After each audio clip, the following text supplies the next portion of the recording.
All right, we are here. This is Masculine Geek number 171, and we are talking about the true history of Dungeons and Dragons, the Secret of the Blackmoor movie, with Griffith and Morgan the Third. I do not have the I read it right that way. That Robert told. Robert has the physical copy DVD, which I suggest you all get. I have the electronic copy, which I've seen, but I'm also getting the DVD as well, and any other swag that happens to be on the website. So, without further ado, I'm going to introduce Mr. Griffith. Hello. Welcome with your Einsteinish hair. It's fucking awesome. Yeah, thanks for having me on. Absolutely. So you are the producer, writer, and narrator of the movie. Yeah, well, Chris and I like to do kind of cool, weird things. My camera. Sure. Sorry, I just feel like I was just getting it like me, like looking like that, and I don't really have a good spot for my camera. But let's see how that works for a little while. Oh, like not at all. That's great. I'm digging the rustic shelves in the background. Right, you look like you're in a barn. Yeah, those are just love pallets. You just bolt pallets to your wall, and you can throw jars in there and stuff. I'm kind of an obsessive collector of rusty objects. It's like a weird OCD compulsion. You see something not shiny on the ground, and you got to take it home. Anyway, exactly. I hate to call him my business partner. He's more like my partner in chaos, and we all need one of those. We just like to do weird stuff, and so we had done some other movie stuff. I'm trying to think. I don't know. We just do stuff, and so we decided. I was doing stumbled in all this research on D&D, and through the process, I won't give you the whole long story, but I ended up meeting Dave Arneson's webmaster, Kevin McCall. Kevin proposed we do a movie, so Kevin had like a list of all the game design all the companies, people in the companies from like the 70s and 80s. So I had all their numbers, all their home, so I could just call people, cold call them. Nice. And about half the people didn't talk to me because of all the stuff that happened between Dave and Gary, and they thought I was going to do some nasty thing about that. And what else? I mean, well, that's that. I want to step back a little bit and say, like, most people are not aware of, because I think Gary Gygax was he was creative. There's no doubt about it, and he got his start in wargaming. But he was very good with business, and he met for the most part. I mean, I know he was good at. So he met Dave through wargaming. Correct? Weren't they? Wasn't it the Battle of Gettysburg? I think they were playing too. I'm not sure exactly how they met. I would suspect that they just met through just like there was sort of a network of people writing each other's letters. Yeah. I know for a fact, I don't know that much about all the details with Gary, but I know for a fact that Dave Arneson and his group were writing letters back and forth with a lot of the prominent game designers in England. And reading their writings. I mean, I found John Snyder gave me his collection of games, and in with it was a book on like how to wargame from the 1960s that clearly was probably his first foray into wargaming. And so they were aware of what the British gamers were doing. I mean, if you're somebody who's doing in the Twin Cities, the biggest game group is their college game group, they're going to end up hearing about some guy that's running some organization called the IFW or something like that. The International Federation of Wargaming. Yes. Yeah. Well, it's funny because I had no idea about Dave Arneson, only Gygax, and right. I had purchased or got received as a gift a Grenadier model lead mini set, and in there was an insert which just had pictures of all the minis and the description of them, and then off to the right was a picture of Dave Arneson. Oh yeah, I've heard of that one. Yeah, and I'm like, wow, who is this? I'm like, well, it said he was co-creator of Dungeons. I'm thinking to myself, wow, but he's not anywhere on the product. Right. So that was kind of a weird thing because they took. See, I don't like to speculate too much on motives people had or whatever. For whatever reason, Gary and his pals in Lake Geneva felt that they had done more work or something, which is easy to do when you don't see the guy working on his end. And so they decided to do. Dave was sort of expecting that he and Gary would do a Advanced Dungeons and Dragons together. And when was this? This was the and late 60s, early 70s, correct? it would have been about 76, 77, 76, somewhere okay. in there. Or yeah, days. And so they had sort of a falling out. I think it's just, I know all this inside stuff. I could infer a lot, but I don't want to talk crap about somebody that's still alive. No, of course not. Yeah, right? yeah. But Dave got ousted from the company, so he wasn't working at the company, but they still had to pay him royalties on Dungeons and Dragons. The kind of contract they had was just kind of like, I forgot, it's like 5 or 6 lines, and it just states that Dave gets like $1 out of every issue, like 10, I think 10% off the cover, I think, not just the profit of each copy of Dungeons and Dragons. So when they're selling it for $10 a piece, Dave's getting $1, Gary's getting $1, the company's getting whatever's left. Yeah. So when they decided to do advanced, they had a falling out. Dave went back to the Twin Cities. They released Advanced Dungeons and Dragons. And the funny thing is you look at the monster manual and there's stuff they stole stuff out of Empire of the Petal Throne. There are like at least 10 monsters that are lifted directly out of Empire of the Petal Throne. And what is that Empire of the Petal Throne? It's M.A.R. Barker's game, which that's a whole other story, because M.A.R. Barker was secretly he was secretly this racist white supremacist type guy. And my God. Yeah, and it just came out this year, like a month or two ago. So it's just like now, nobody wants to touch anything that M.A.R. Barker did, which is sad, because like as far as games were like the part of whatever hemisphere he needed to do games was amazingly creative and wonderful. Unfortunately, there was another jaundiced part that was writing sort of anti-Semitic books. And I mean, I don't know that much about it. I just know that suddenly Barker's like living a double life. Yeah, and it was something he did, I think, later in his life. He got a little kooky later in his life, was what I heard. So what was I going to say about that? Yeah, so they released the monster manual, and it doesn't have Dave Arneson's name on it. And it's all the monsters from D&D, plus stuff that people put into things like Dragon Magazine and stuff like that, and all the monsters that were in the supplements, Yeah. And a lot of those monsters, like the Black Pudding is the oldest, official D&D monster. Really? Yeah, Dave used it in his very first dungeon adventure. He used what he called a Great Pudding. Is that the Rust Monster? Not the Rust Monster. He used the Great Pudding in his adventure. And, okay. Yeah, the Blink monster in that set of plastic miniatures. There's like this little figure going, wee. There's another figure that nobody realizes. They changed it to a Blink dog, but it used to be just the Blink monster, and it's a cartoon character from that set. Yeah. And anyway, so then they started producing Advanced Dungeons and Dragons, and they weren't really promoting the original version, so sales were going down. But per Dave's agreement, he owned anything that was called Dungeons and Dragons. Oh, okay. I've seen all the stuff that they used. A lot of the stuff the lawyers used in the trial, and basically the trial was to prove plagiarism, and so they basically were like, you're selling this thing, it's called Advanced Dungeons and Dragons, and you're plagiarizing Arneson's, something that Arneson worked on developing in the first place. Okay. And so like that was all like notebook after notebook comparing a Xerox sheet from the front of the Monsters and Treasure, for instance, and then a Xerox sheet of what was in the monster manual. And it's like little lines like hit points, AC, movement, treasure class. It just went through like, here's 6 things that go across the board from this to this, and then you've added this, but you're still using this, and you didn't license it. And so you're plagiarizing Arneson's contribution to Dungeons and Dragons.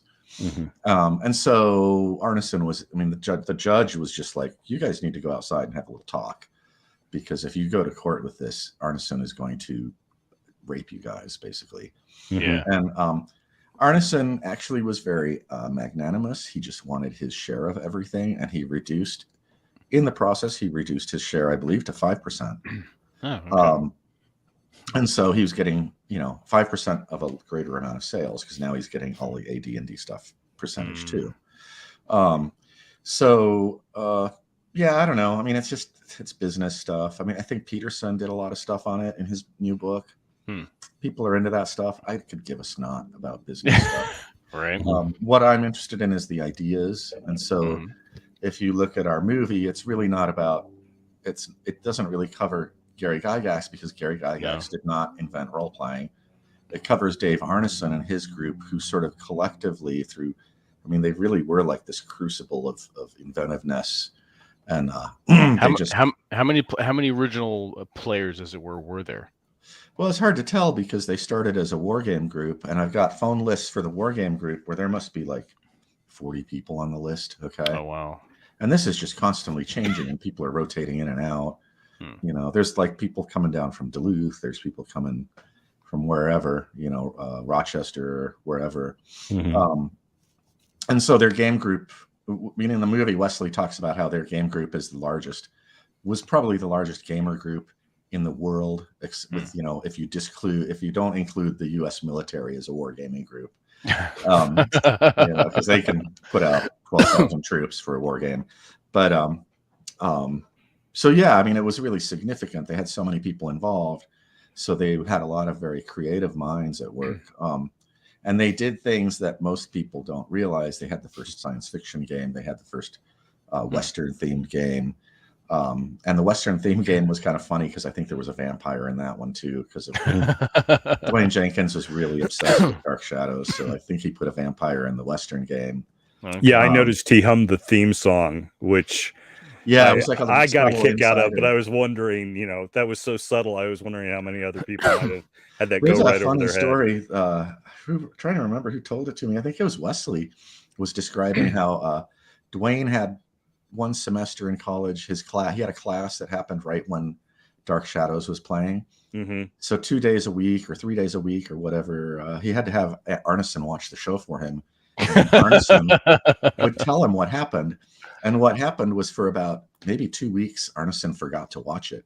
And Dwayne would come over, and so Arneson didn't tell him that he didn't watch it. And Arneson would just make up these stories, and Dwayne would go off all happy, like, wow, that was great.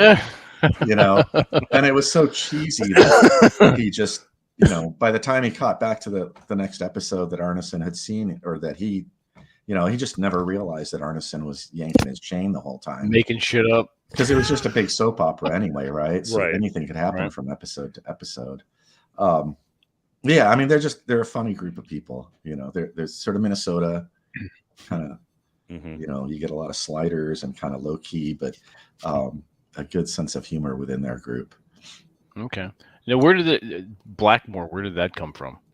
You know, I think that comes from it's just a tradition.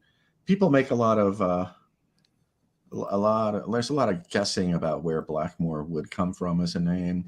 And Arneson did say that I mean, it's hard to say, you know, because it's like, he says he ran the first dungeon adventure with a bunch of friends into Blackmoor, and that the weekend before he'd been watching a bunch of horror movies.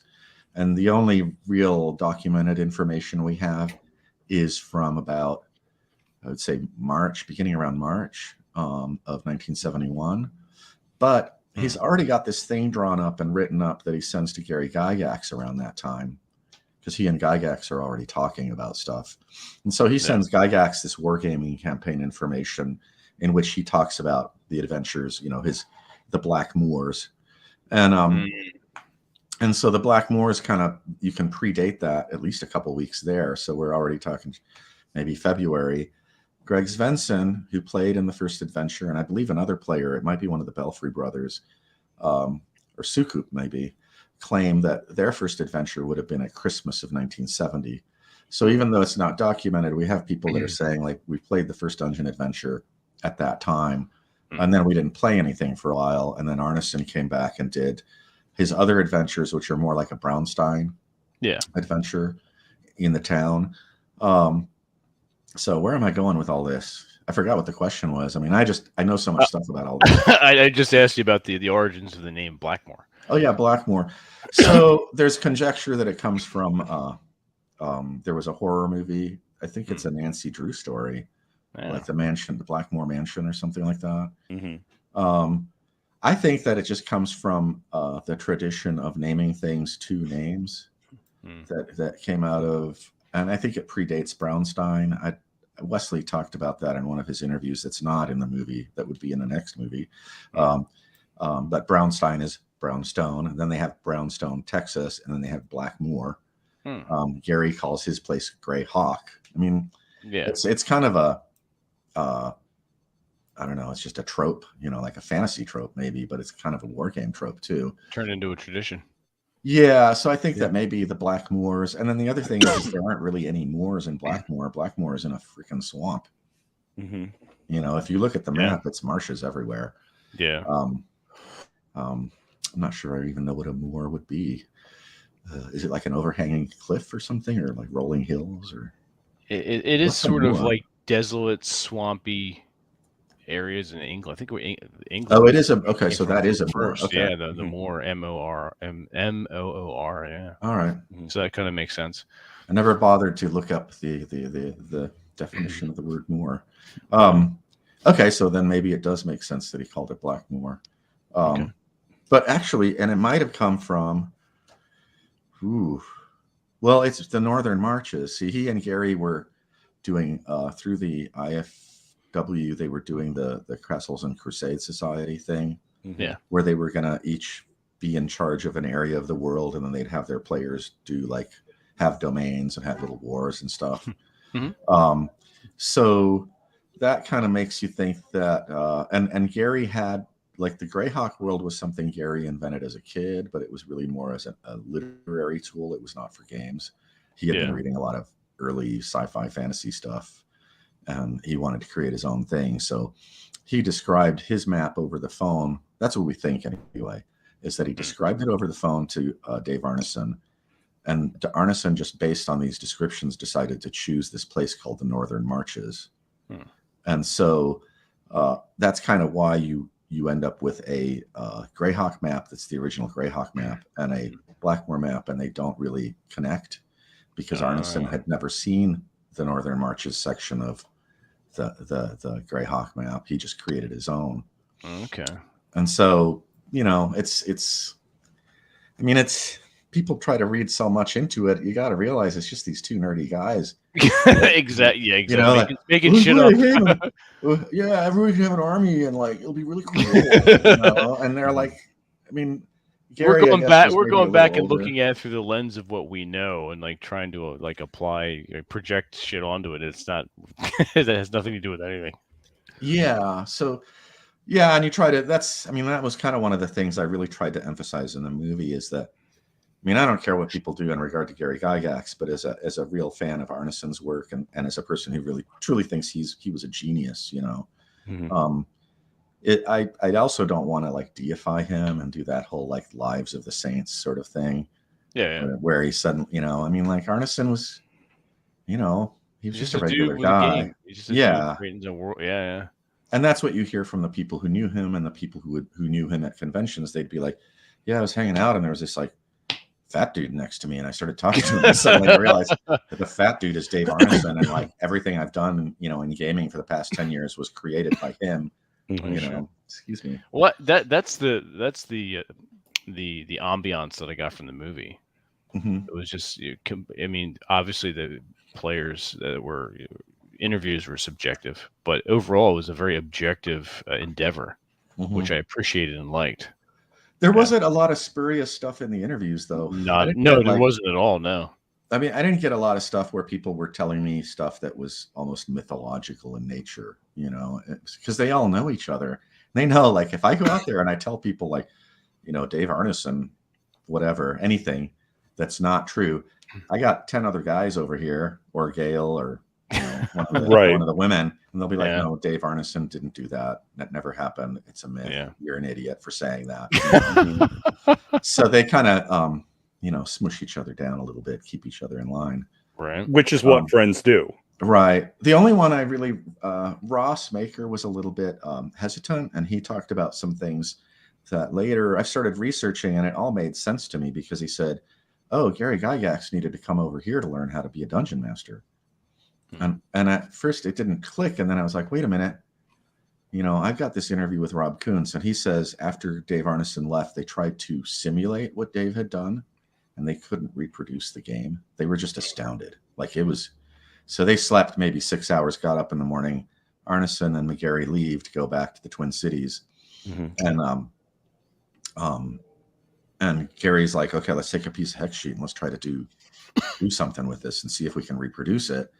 And it was a complete failure. And so I'm pretty much convinced that Gygax had to go to the Twin Cities a week or two later and game at least once with the Blackmoor bunch in order to learn how to be a dungeon master. And so, you know, Dave Arneson is, I mean, he is the first dungeon master, and everybody who learns how to dungeon master through this chain of the dungeon master tradition has learned from Dave Arneson how to dungeon master one of these adventure style role-playing games. So, yeah, I don't know. That's kind of, to me, that's kind of fascinating, though. It's the perpetuation of an idea, you know. Yeah, it's like the story around the campfire, the storyteller around the campfire telling the story, and then someone else tells the story later on somewhere else, and it goes. But what Gary learns is how to tell the story. Exactly, yeah, how to tell a story. You know, I mean, once you know how to tell the story around the campfire, you can tell any story, right? But like, you know, Dave is the first person to transfer the knowledge of how to tell the story of around the campfire. Okay. Anyway, you know, it's funny because you look really familiar. Like maybe I ran into you at GaryCon or something. I don't know. Who? Me or Robert? You. Well, you and I were talking with my buddy Gabe on a private Zoom. That's how we were introduced. Oh. Yeah. Oh, that's me. Yeah, that's you. Okay. Yeah. That's right. We had that big talk where we talked about really horrible things that we did. It was banned from humanity. It was fantastic, and none of you fuckers know about it, and no one can say, "Ooh, it was like 4 hours." Insider exactly. Stuff. We were just spewing. See, I have trouble connecting the online names. I mean, I got 5,000 people in my follower list. I'm like, who's that? Who are these fuckers? I assumed you knew who I was. That's pretty funny that we had already met. Well, I did, but I couldn't make the connection again. Gotcha. It'd been too long. So anyway, it's been a few. That's months. The movie stuff. I don't know. I mean, people like it so far. Everybody who sees it seems to like it, except for one or two. I have a couple of enemies on the internet that follow me around. Like if I go post on, let's say, Dragon's Foot, I have a guy there that will take my post from there and post it somewhere else. Like, look at the lies Griff is telling. You know, I'll go to another forum and he'll follow me to the other forum. Like one day I was just trying to promote the movie. Lives. It's amazing. I was trying to promote the movie and he followed me to 5 different forums. Finally ended up on the ODD 74 forum. And I told the mods, look, he's not being a jerk here, but he's being a jerk over there. Shouldn't you maybe consider that he's a jerk and being a passive aggressive idiot? And the mods at the time, they have new mods and I'm trying to get back in, but for some reason I can't get back in. Anyway, the mod at the time was like, no, he's being fine here. And I'm like, okay, fine, I'm out of here. You know? But that's kind of the internet now too, is like you can't do anything nice without being punished, right? Well, if you don't have some enemies, you're not doing it right. Well, that was kind of like, you know, you arrived. Exactly. Yeah. And someone is stalking you and giving you shit. Yeah, the number of fish that are in your body. Right. Yeah.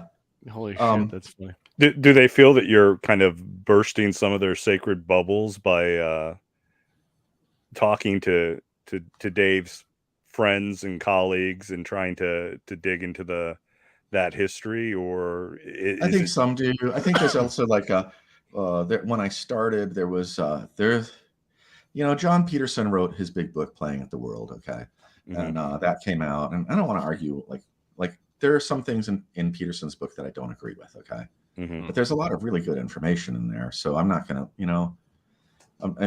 there's a thing on the internet where it's like, you want to like destroy somebody. Like if there's one thing wrong, you want to destroy them. Or if you feel that this thing is sacred, then anybody who makes a criticism of the thing, you have to destroy them. And so that was another aspect was I had a lot of people who, when I showed up and they realized I wasn't just some guy saying I was going to make a movie like certain other people.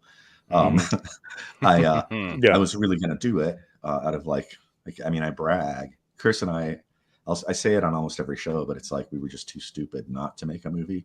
So we made a movie, and there were like 5 crews, and I think the other crews might have been a bit too clever or something, and they just outthought it. It was just like, just put it together and put it out there, right? Yeah. And so there were a lot of people that had a lot invested in creating like a war between Peterson and I over a lot of this stuff, and so and it's hard when you. I mean, I was kind of a jerk to Peterson sometimes on some forums. I'll admit it, you know. But when I saw Peterson at GaryCon, I was like, you know, John, it's so nice to see you. You know, I was like I hung out with Peterson and we talked about stuff. In fact, I need to email him again and ask him about some other stuff that has nothing to do with this game stuff. But yeah, so there's, you know, people they want the drama, they want to create the gamer drama and put people at odds. And so it's going to be disappointing for them to have me talking to Peterson and saying like, you know, like whatever, John looks at stuff and sees. I mean, it's that whole Democrat Republican thing, you know. It's like, you know, it's half empty, it's half full, whatever. I mean, okay, let's just talk about the things that we do agree about, and we're never going to solve that problem, so let's just ignore it, right? Correct. Yeah. And so there was that aspect. People wanted, suddenly they had like, you know, somebody flying the banner of Arneson really strongly, and so I was kind of like became the hero and the enemy for a bunch of people that are in a kind of a tight circle of researchy types. And so I don't know. I mean, it was hard because I would try to contact people that were more associated with Gary Gygax to do interviews, and people just didn't want to talk to me. Really? Yeah, Tim Kask was great though. He came and did an interview. Okay.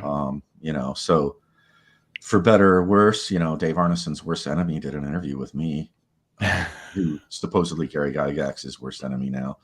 But I've kind of come full circle. I really think Gary did a lot of really neat things, and the more I've researched both Dave and Gary, the more I realized that the two of them were kind of they realized that they were closer, at least in alignment on how games should be run and such, than what they were seeing the direction of gaming going even before they passed away, which wasn't much more than a decade ago. So they were already kind of like, I don't know, you know, like, I don't know.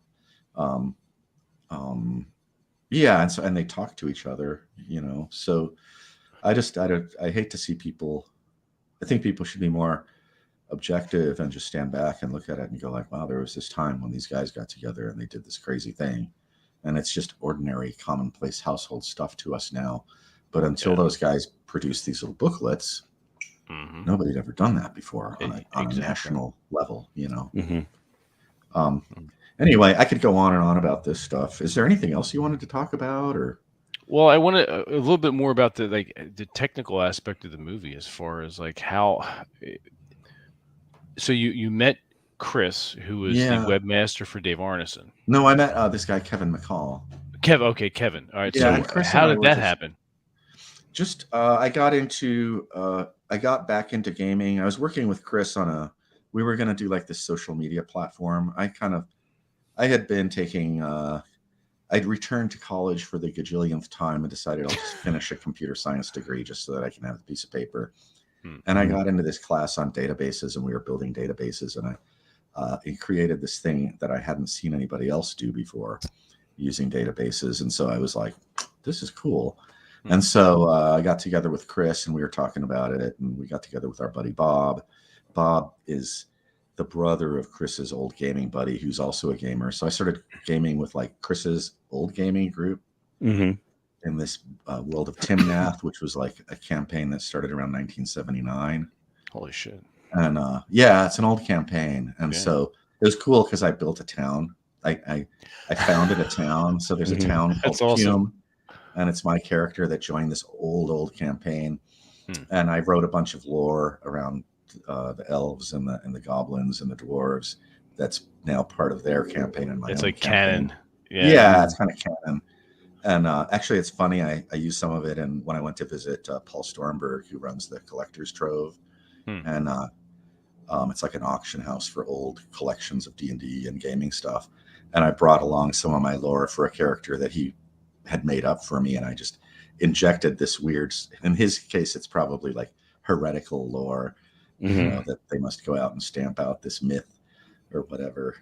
And but anyway, back to Chris and I were just working on this crazy stuff, and then the internet thing wasn't going very fast. And then I just met Kevin McCall, and I spent about 6 months doing research. And I kept telling Chris we'd go out Monday nights was like our scotch and cigar night. It's a very masculine event, you know. It's just absolutely the dudes talking. scratching our butts and stuff, and farting and all Yeah. of that, you know, chasing civilization away. And I just kept telling him about it, and Chris was like, Griff, let's just drive up to the Twin Cities and do some interviews and see what happens, right? And so we spent a bunch of money, you know, and we went up there with 2 cameras. I think it was we were using the Blackmagic cinema cameras because they're kind of cheap, you know, no red cam for us. It's totally low budget, seat of your pants. Oh, they get the job done. Yeah. And so we use that.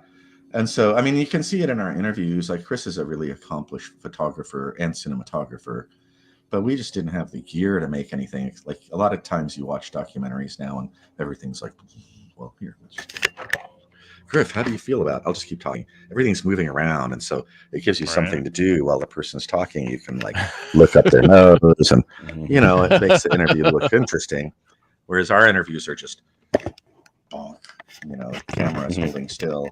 And we just kind of did like the old style PBS, you know, like the old, like even like the 60s style, you know, just like, let's get the information and the person will sit there. And it's because we didn't have... Don't worry about the effects, we didn't have... I mean, the crew was me and Chris, and we had a guy up in Twin Cities, Ryan Swan, was sort of he was our fixer guy. He knew, because he's from the Twin Cities, it was like, Swan, where can we get a scotch in this neighborhood? He's like, over there. Great. We've been working for 14 hours. We need something.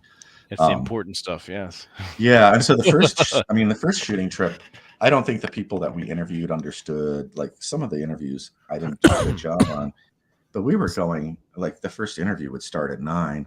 Last interview might end at 10 at night, you know, or 9 at night. I mean, so it's like we're driving to the first interview. All day. Yeah. Yeah. So we were trying to squeeze in, and we were like doing 4-hour blocks. So we'd be eating fast food on the way to like the next interview or what have you. So it was about 10 days of 4 interviews a day. Or did you have an outline, or was it just completely, you pantsed it? I just pantsed it mostly. Nice. You know? And it was exploratory. I think it's really, I mean, I have a problem with the way people do documentaries. And I see some documentaries that I just think are spurious garbage. And I wish other people would like point at them and say like, yeah, this person is really exploiting the people they're interviewing, loading the subject into their, you know. Yeah. I mean, and you know, so tell me just how evil is Gary Gygax? Like, you know, it's just like, well, did you ever meet Gary Gygax? That's the question, right? And then you get an honest opinion. But if you load somebody up like that, it's like, yeah, you know, and you see that in you know, the news media is like that bullshit questions, yeah.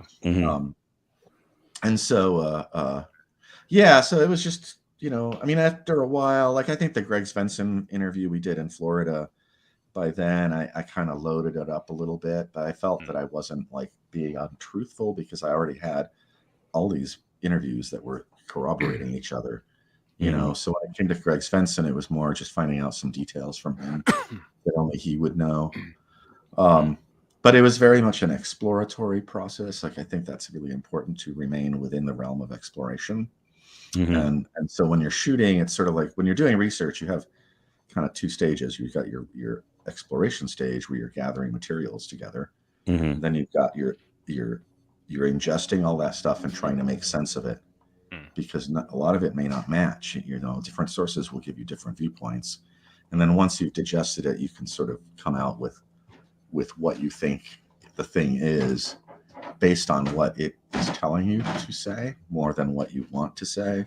You know, that was the other fear, was like, we're going to go to the Twin Cities and they're all going to say like, yeah, Dave Arneson didn't do anything. It was Gary Gygax that did it all. You know, I mean, we didn't know. Right. So yeah, so that's kind of the, you know, that was the process I used. Chris, being experienced with, he studied cinematography in college years ago. He was roommates with, I always tell the story, he was roommates with the South Park guy. He's the guy that taught him, Trey Parker. Oh, no shit. Yeah, he taught Trey Parker how to do animation. Oh, and fuck. Together they did animation. They were in like a history class or something like that. And they did a movie as their final project instead of writing a paper. Right. And they won a Student Academy Award with it. And Oh, you wow. can find it on the web. It's called American history. Mm-hmm. Yeah, and they never mentioned Chris, and it's like Chris is the connection. Chris, as a kid, was really into the animation in Monty Python, Mm-hmm. Oh and yeah, so yeah. when he was like 10 years old, he was doing stop motion animation with clay and whatever, and sort of he wanted to be just like the guy in Monty Python, and so Terry that's sort of Gilliam. the connection. South Park is actually sort of, as far as the animation style, is derived through Chris Mm-hmm. from Terry Gilliam. Okay. And you can see Chris's, like, there's a clip on YouTube, and it's from Cannibal the Musical, I think it was. Yeah. And there's one scene where everybody stops and they turn to somebody and say, they say like cowbell solo, and there's Chris up in the tree with a cowbell playing it, and that was his. And he was the director of photography in that film, but that was his cameo in the film, playing the cowbell. Yeah, I remember seeing that. Yeah. Anyway, that's Chris sort of hates it when I bring up that sort of stuff. It's like, don't play that. Just talk about the movie. Yeah. You notice he's not on the shows. He doesn't get, he's not the publicity person. He makes me do it. So yeah, I mean, I don't know. We just did it as, like, we really did do the seat of your pants. Yeah. We're not, I'm kind of a TV video guy, but I don't know. I mean, before I did the movie, I think I was working in a coffee shop. So what does that make me, right? It's just a guy that wants to pay his bills, right? Right. What's that? As far as having the way you shot it, I actually thought it worked really, really well, considering the subject matter. And I don't need J.J. Abrams' shaky cam cinematography and lens flares on a documentary. I don't even like it very much on a regular movie as a tool for storytelling. I much prefer the way David Lean had Lawrence of Arabia shot than anything J.J. Abrams has done, but that's a personal taste. But I think they're all tools, right? Yeah, and I think that this worked really, really well as far as how you shot it. The thing I'm wondering about is going and doing these interviews and doing them, 2, 3, 4 hours at a time, and then off to the other side of town to meet with someone else.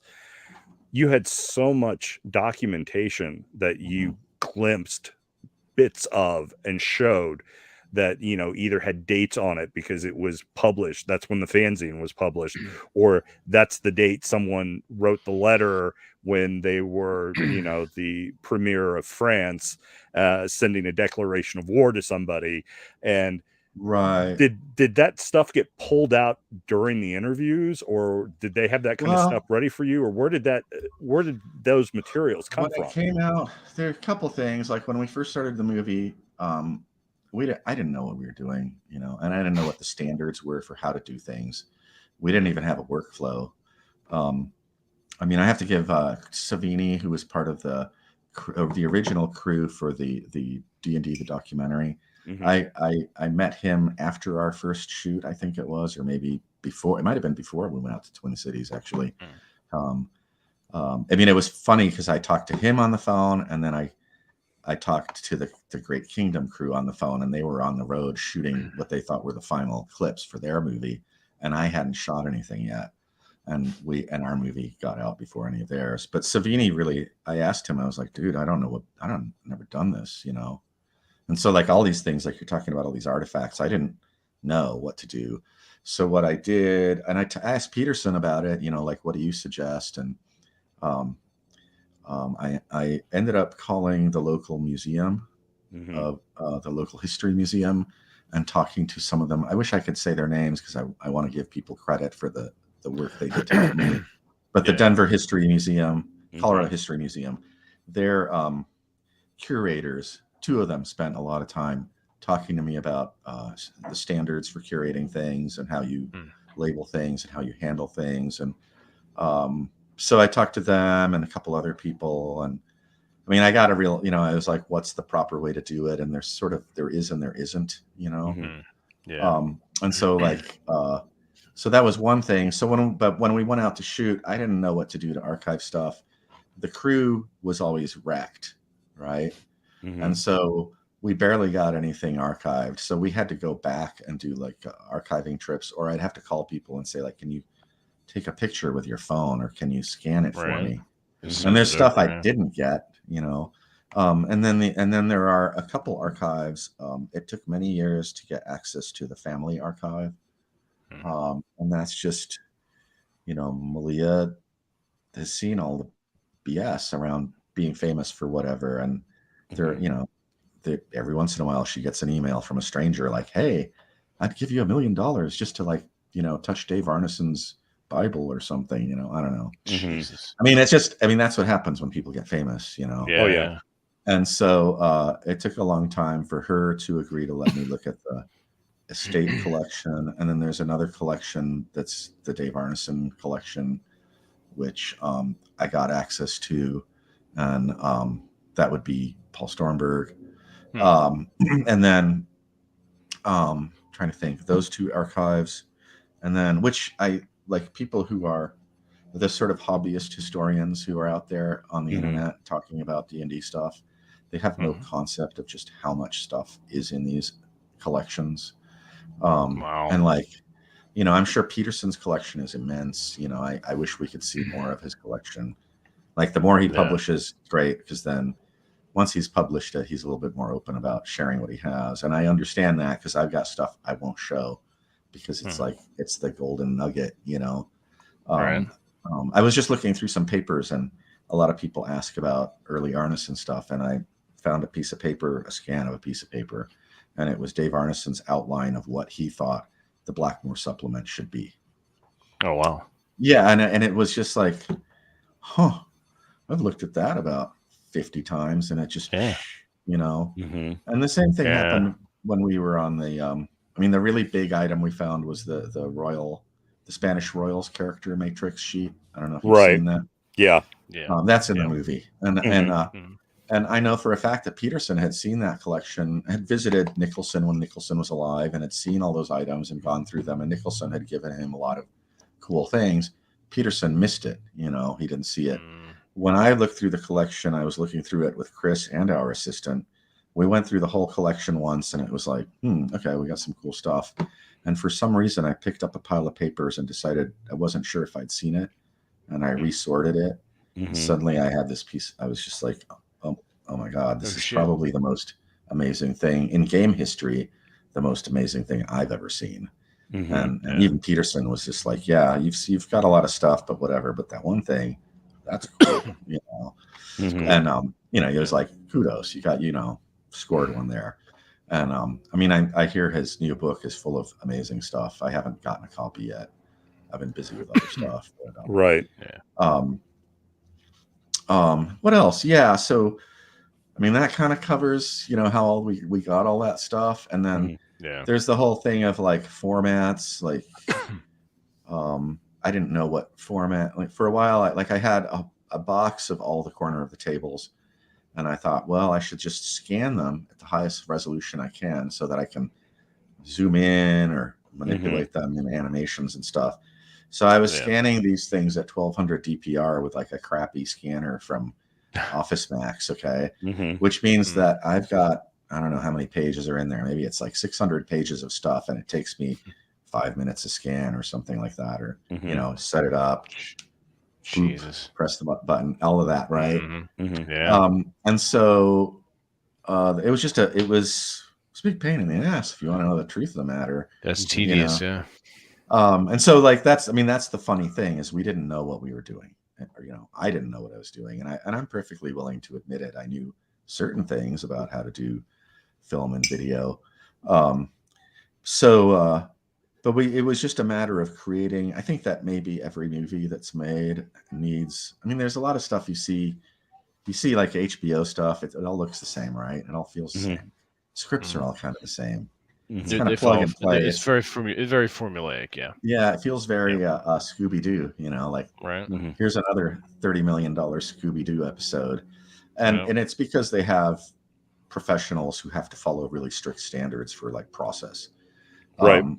That's the nice thing about independent film, is that you have the, you know, if like one of the first things you want to do is create process. So we went out and shot, and that started to establish a process for how we would do the interviews.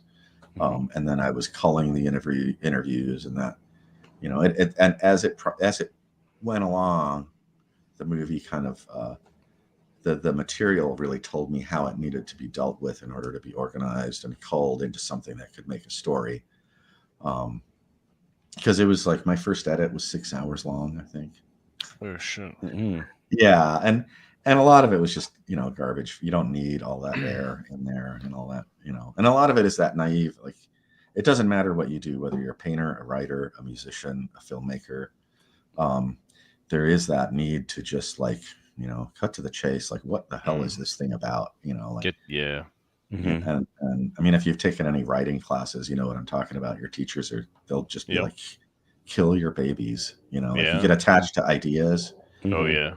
And I mean, I see that a lot in a lot of different things where somebody gets attached to an idea about something, and it's just they won't let it go. Yeah, and it doesn't, and they don't allow the thing to grow and flourish. And in a sense, I have a really weird sort of Tai Chi Zen, you know.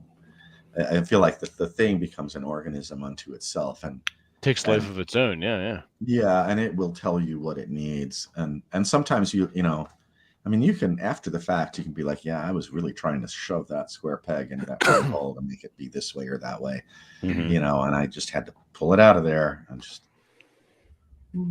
little relaxation and think about it. And like, well, maybe this would work, you know. So yeah, I don't know. I mean, the documents kind of, they sort of came before and after I saw low res copies of some of the documents, and they drove the story because they seemed significant. And then I discovered things after we were making the movie, and I was just, that was changing the story as the movie was being made, basically. Right.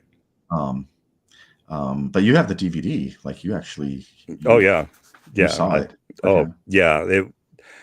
In fact, I just watched it again yesterday since we were going to do this interview, because it was one of those things I wanted to have certain things fresh in my mind, because there were aspects. Obviously, I was born in '68, so and I grew up in Indianapolis. So again, I am from the Midwest, and one of the things that's kind of been a bragging point of being from the Midwest is just how popular gaming was here.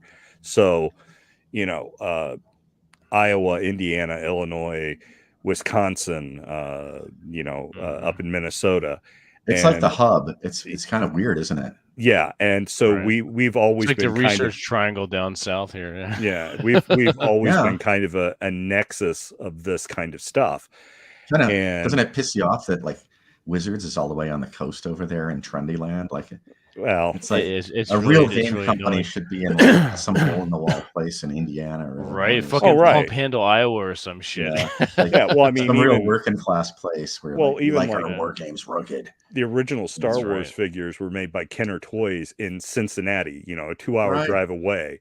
Right around the corner, Yeah, G.I. Joe stories took place here in the Midwest. And even the G.I. Joe toys had maps of Ohio and Indiana on, like, the leg boards of, like, Cobra pilots and things like that, because this is where, you know, Cobra had its secret city over, you know. Yeah. And, you know, so, but anyway, I was back in, you know, when you're talking at that time, you're talking about, because, like, in '75, I was in Champaign-Urbana, and it was like a hub of computing. Okay. Yeah. And so, like, by '75, they already had a D&D game on the computer system called D&D on Plato. And, and then we also had all these other games, computer games, like the original, remember Battlezone, the tank game? Yes. Yep. They didn't have an AI originally, but it was a wireframe game on Plato, and it was multiplayer capture the flag in tanks. It's still there. I mean, you can still play it on the Plato emulator, cyber1.com or cyber1.org. But no, it's the same sort of thing. It's like, you know, there are these places that are sort of in remote little towns that are major hospitals or research facilities or, you know, industries for this kind of thing. And I don't know. That's kind of, it's good old America, you know. Yeah. Right. Well, I know that some people speculate that because we have such a diverse climate as far as, you know, the long winters, long periods of dark times. So guys getting together in a buddy's basement or library or whatever, or on campus somewhere and playing games. It's High just school kind cafeteria. of a natural thing, because, unless you're a hockey player or something, there's no reason to be out in the cold and snow. So Yeah. you want to get together, you want to hang out. And this is something, especially guys that are fairly literate, kind of bookish, and armchair historians and so forth. But it seems like there was really something special in the water there in the Twin Cities and in Lake Geneva, up in those two northern competing states. Well, I would say that there was something special there, but I mean, I would say the special thing was in the Twin Cities. Yeah. There was a different special in Lake Geneva. I think the Twin Cities gamers aren't quite as aggressive, and I don't know. There's a real. I mean, I've been around both groups and I've been to both places. It's a different vibe. I mean, I like Lake Geneva. Nice place, but too close to Chicago. Maybe, yeah. It's like kind of like it's all these Chicagoans coming up. Maybe that kind of gives it a little bit of an edge. It's like they're there for the weekend, but they still want to like chew your head off because they got to get to the light rail to L before you. Yeah. It might be that. I don't know. It was a different vibe. The Twin Cities, but they're both like, I mean, they're both freezing cold places. And like you said, once it gets dark, we're going to go to the basement and, that's right. And sit and stand around the ping pong table. That's miniatures. Yeah. Is that how you got your start with gaming? It's weird because I'm just, I think most gamers, you're just like a nerd kid, right? Yeah. I think back like my earliest experiences with game type things. When I was in Italy in the 60s, I mean, I was tiny. I was probably like 4 or 5. I liked Army Men. And so what was cool was you could buy a little box like that of plastic Airfix Army Men.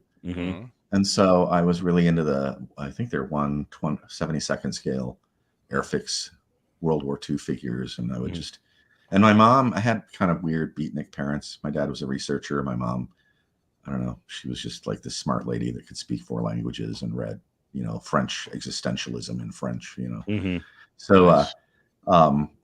So I grew up with like wacky parents in a wacky situation. And if I was playing in the living room, she would sweep around my toys and leave like an area, like my Lego towns would stay there for a week. Cool. And she thought she would just look at what I was doing and just like, I don't know what he's doing, but it looks cool. I'll just leave it there. Right. Clean around it. And so it was that. And then, the medieval stuff was I had medieval Airfix figures, I lived in Italy. I crawled around castles in Verona. I crawled around castles in, a lot of the cities of Italy when my parents would go on road trips. Oh, cool. You hang out in castles, or the region my family's from is just south of Friuli, and it was where the big World War I battles happened. And so I remember running up. They had preserved trenches. So we'd go with my parents to visit some site that was like the tomb of like 80,000 soldiers. And you're roaming around. Yeah, the parents are looking at the shrine. Us kids are playing tag in the World War I trench rings. That's awesome. Yeah, right. Like, woo! Right. And so, yeah, I mean, I've tried to like trace that, but at a certain point, like there was that game Tank Battle, I think it was called. It was by Milton Bradley, I think. It had World War II tanks and a square grid board and little cannons, and I remember getting that. And then I got a bunch of larger scale plastic medieval figures, and then there was a company called Exin, which I think they might still exist, or you can still get their castles online. And they were making these Lego blocks for castles and they're perfect for 35 millimeter figures, by the way. Oh, shit. Yes. So if Exin still exists, I'm like, you guys should all go support Exin and buy an Exin castle because they're the original, with the exception of the other ones that were like the pressed plastic. I remember those castles too from that era. But I got an Exin castle, so I could build it was just the basic set, but I could build any castle I wanted out of that, and I would play with my larger than that scale figures, you know. And so, in fact, when you watch the movie, the medieval figures are my childhood figures from like 1976 or so. Nice. And so, yeah, it's like a mismatch. You know, I didn't care about scale. It's just like I'd go into a store and medieval figures, I'm getting that. And then it's just like, I mean, it's all the people from that era. There's a certain point where you discover Lord of the Rings, right? Yeah, exactly. Yeah, Ralph Bakshi's. Yeah. Yeah, and this is for me, it's pre-Ralph. I don't think Bakshi had done a movie Rankin yet. Bass. So I discovered Lord of the Rings, and that, whoa, you know, and I was Light already into goes Star off. Trek. You know, Star Trek was on late night, and yeah, so it's just kind of a natural. There are all these things that kind of accumulate. You read Lord of the Rings, but then you're like, whoa, I want more fantasy. So then you end up reading, you know, what's his name? There are 7 books in the series. They're kind of religious in nature. C.S. Lewis, I think it is. Yeah. Oh, the Chronicles of Narnia. The Narnia books, and they're like kind of okay. Yeah. There's a, then you get into like Fred Soberhagen, and then Cook stuff, and all. And there's a big tradition in English literature of fantasy, kind of fantasy blended with modern day. You know, like A Wrinkle in Time, that kind of thing. Fantasy sci-fi blended with today. And so they call it urban fantasy. I mean, everything has a label now. Back then, it was just like, oh god, I found something that's kind of like what I want, right? You know. Yeah, back then we didn't have many options. Yeah, I mean, I found Le Guin around right after Lord of the Rings, and I read everything that Ursula Le Guin had written, and you know, and she really opened my eyes to a lot of weirdness, you know, for that time period. And Le Guin also had she wrote that Wizard of Earthsea, the Chronicles of Earthsea, I think. Oh yeah. There were only 3 books originally, and they're all about Ged or Jed, however you Sparrowhawk, however you want to pronounce his his secret name. And so those are quite like, those opened me up to this idea when I first I had read those before I discovered D&D, right? The D&D rules. And so those kind of opened me up to this idea of like, wow, this like kind of Taoist magic, you know, and so it was kind of one of the things that soured me on D&D was I felt like it was such a great idea, and some things really worked and some things didn't work. And so, I mean, it didn't take me long from playing OD&D when AD&D came out. For me, AD&D, everything everybody says about like 5e, I was saying about AD&D when it came out. Oh god, too many rules, and you know, and it's like Beanie Babies. You got to buy all the things. They got the modules. They're just trying to, you know, it's the company's just trying. It's a money grab. It's a money grab. Money grab. Yeah. I could go on and on, just recite anything about 5e, and I said it about AD&D. So I laugh like when you see the edition war stuff on the internet. Oh, the OSR stuff. Yeah. People take me seriously and don't understand that I just don't care, because at a certain point. Yeah, we discovered Empire of the Petal Throne, Phil Barker, Tecumel, evil game. It's Nazi. Don't ever touch it. But we discovered that, and we also were into the Steve Jackson games. So we just created our own game based on the 2, like Melee Wizard and Empire of the Petal Throne, and we switched to that. And part of that was because it had a magic system that was a point system that was very balanced and rational and made sense, you know. And whereas D&D, the spells don't. There's no like not a hierarchy, but like a, what do you call it when you have lots of taxonomy, like a taxonomy, you know, like you have with animals, you know.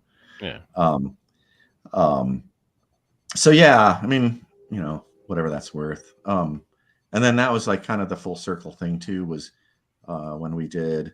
Feel like I'm doing all the talking. Hope that's the idea. Okay. When we started doing the movie, like. Before we started doing the movie, we were working on the internet company thing, and I started gaming with Bob, our partner's gaming group, and so they were doing Pathfinder, and so I was playing that, and I was like, "What do you think of Pathfinder?" It's too many. It's sort of the D20 is elegant. I think that it's easy to get sucked into this idea of a universal mechanic, but the universal mechanic doesn't actually solve the problem of needing a good mechanic for every instance. Right. And so what you end up with is something that is a mechanic that everybody knows, but I don't know if it's right for every situation.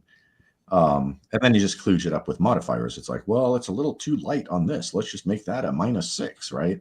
And so you just start to like, you start to rule reality. Your house ruling shit. Yeah. Yeah, but house ruling is fine, but you're sort of mega ruling you're like making a codice of like a million different like, you're gonna touch that door. I don't know how slippery that kind of wood is if it's this age and if it's been treated this way.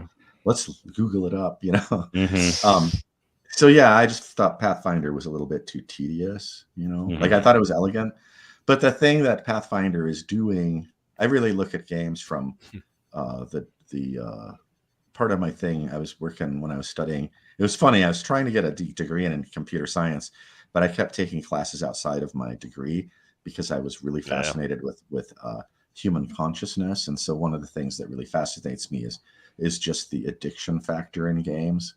And we live in a society where, like, capitalism, the whole point of capitalism is to get people to buy your thing. And so there is a lot of research that goes into creating addiction in consumers. And so when I was looking at Pathfinder, I looked at all the feats and I was like, I know what you're doing here. You're turning the fighters into magic users. All the feats are just magic spells, but you call them like abilities, but they're really these superpowers that are magic spells, Almost similar to what they did with 4th edition. And that's kind of, Pathfinder is, so it's like, what is it, 4th edition or 3rd edition or a little both? Or 4th edition of D&D with the basically, it almost felt like you were playing a card game with the feats and the Pathfinder is like that too. It was very crunchy. I mean, it would take you hours to get through one encounter. That's what Pathfinder does too. Yeah. And so, but I think that what people don't realize is that they've been sold a package that is tricking them, and that they're and I would watch the players I was with who were maybe a little bit more naive about consumerism and game design, and they were like, "Woo, I got the thing," Yeah. And it's like, I guess I'm mature enough that within the game I'm excited to get the thing, but I also know that the thing isn't real. I'm just playing the game still. Right. And, the cake is a lie. Yeah. So yeah, I have mixed feelings about Pathfinder. I mean, I won't play it. It just takes too long. Like, Bob tried to run it for our house group after that, and we did an adventure, and it was just like, like one night it was one encounter. It didn't have that feeling of exploration. It sounds grueling. Oh God! What the fuck? And we tried to introduce a guy to RPGs through that session. And he was just like, I'll never play D&D again, And I was like, bummer, like, you should come back when we're playing the other games, or maybe a sci-fi game. Maybe he just doesn't like the fantasy crap, Yeah. So yeah, there's that, Pathfinder just isn't I mean, I understand it. I think it's great if you want to play it. Melee Wizard was sort of like a Pathfinder light is the best way in Labyrinth is Pathfinder light. You have skills, but it's just not as amped up, and so you get little bonuses, but you don't get, it's not like suddenly you can do all these amazing things. And it, like all systems, had its problems. And so I played other games along the way. I played a lot of other games, and it was sort of interesting when we got into the movie. I tried to run a campaign after studying Pathfinder. I just took the D20 mechanic and stripped it out and started running this it was a mashup of Empire of the Petal Throne, Metamorphosis Alpha, and Pathfinder D&D, or D&D with a D20 mechanic. I didn't have any rules. It was literally like a sheet of rules. And so it was just like, just roll me a D20, and what's your intelligence? And everybody, you just got a modifier next to your attribute, and everything was roll me a D20 with Straight your modifier, up, and let's see what happens, right? And that was okay. From a setting standpoint, it was great, because the players had no idea where they were. Things got weird really fast. Things got weirder when they started to think they were on a spaceship, because they discovered this place where there was a hole between the decks, and you could see the big environments, look down through an environment and see fields down there. And there were these bug-like things like extruding like metal and trying to fix the rift, but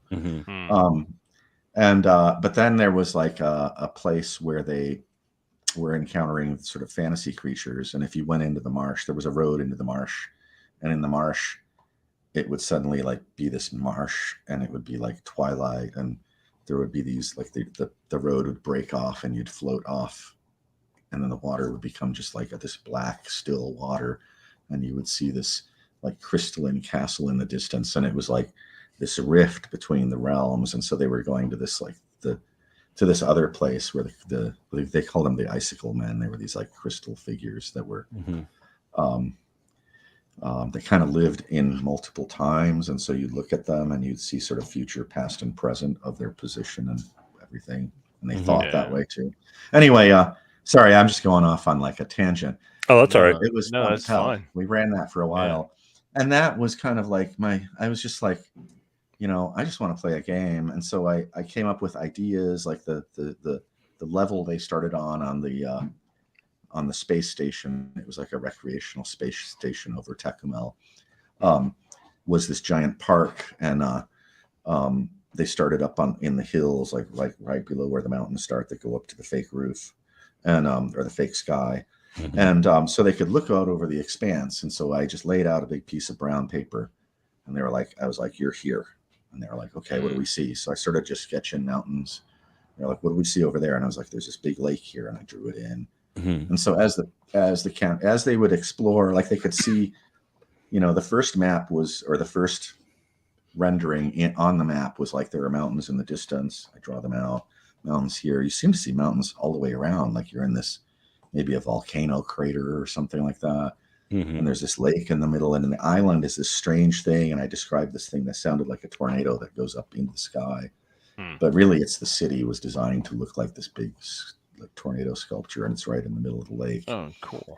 And so then, and there are forests, and so I would just draw things in, and as they explored an area, I would draw in more details, but it was all on just a brown piece of butcher map. And so it was sort of an ironic discovery, because when we started doing the movie, it came out that Arneson originally did everything using butcher paper to draw out his maps. Oh, no shit. And the original Blackmoor table design was a butcher paper map, Oh, crap. And so I was like, does that still exist? Is that no, shit? That'd be great if it was. And maybe it's somewhere, I don't know.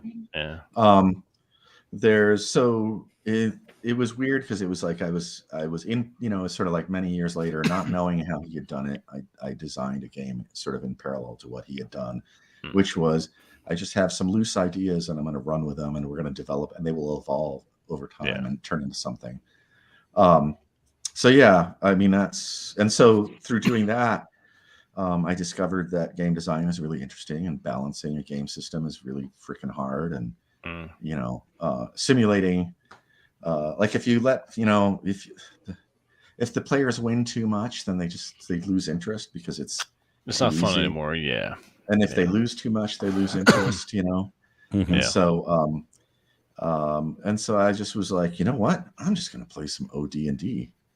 And so I just got out my OD&D books, and and then I happened to have, and so we started with that, and then I came across, we started an OD&D game. I did a little 1-page dungeon. We did that, and then we discovered the Tonnisborg maps, and I started running my group through Tonnisborg like about 3 years ago. Okay, and so that's kind of like the full circle, And so it kind of made me realize like the simplicity of the original system, the judgment by the dungeon master that you trust to be fair, and the game and the combat system that everybody trusts. Like everybody knows, if everybody understands that's the core, works, then everybody feels like it's fair. Generally speaking, your dungeon master, and I learned a lot since, when I was a kid, it was, I mean, my first forays into DMing were probably pretty terrible, I know mine were. and especially the timekeeping. What the fuck? Yeah, that's a pain. I finally just realized you just wing it, Yeah, that too. You also can't be self-conscious. You can, Well, you do catch-up time. So it's like a day is a day, right? But if I spend 5 hours in my game and my players like they're marching for 6 hours and then they're too tired to do anything, right? Well, a day has gone by. Just round it up to a day. And the same thing happens, in a dungeon. It's like, the players stop to fiddle with something, they fiddle with the thing, they walk another 50 feet. Oh, that's about a turn. A turn goes by. Yeah. You know, they do a combat. The only reason to keep track of combat rounds is that you want to keep track of the duration of spells and things like that. But once the combat is done and they're doing like healing spells and stuff like that, just round up to the next turn and off you go, and you're just doing check marks for turns, you know. And so that sort of freeform style is also really nice. Like things like Pathfinder are so OCD and obsessed with every little thing, right?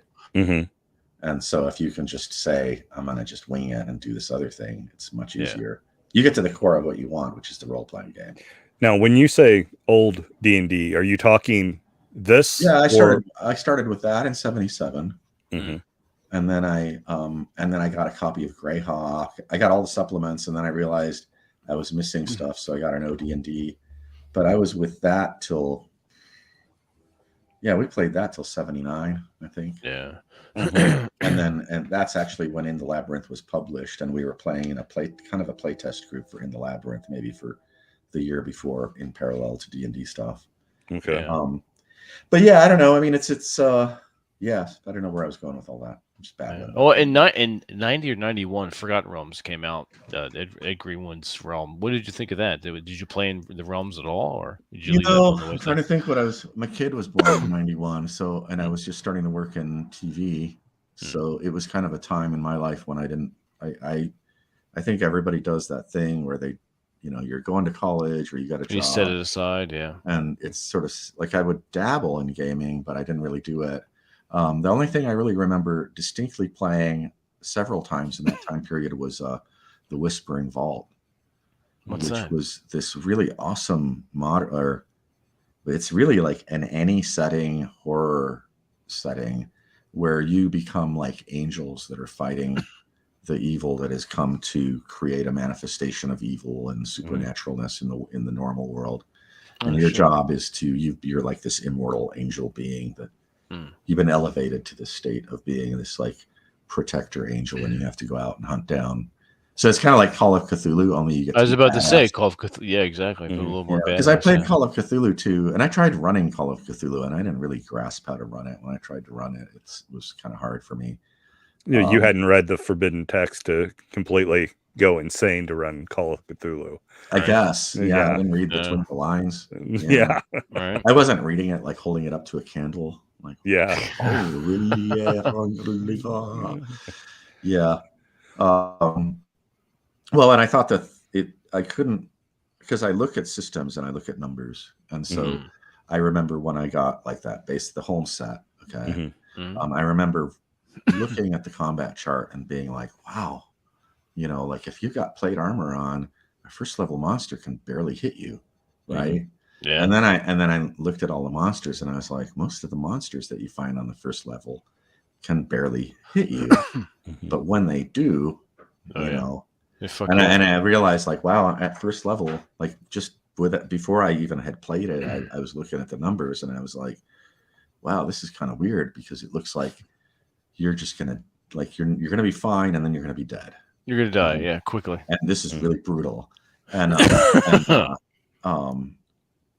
yeah, so when I found like Call of Cthulhu, I remember trying to like balance encounters so that I wouldn't just like I was like, I want to make my players do something interesting, and it seems like them just going insane isn't that interesting, and it seemed like like it was just like the numbers were so that either you were sane or you're not sane. Like it was just and most of the time when you run into anything beyond like some little tiny thing, everybody goes insane. You know? And I was like, how do you keep a game of this running if everybody is insane, right?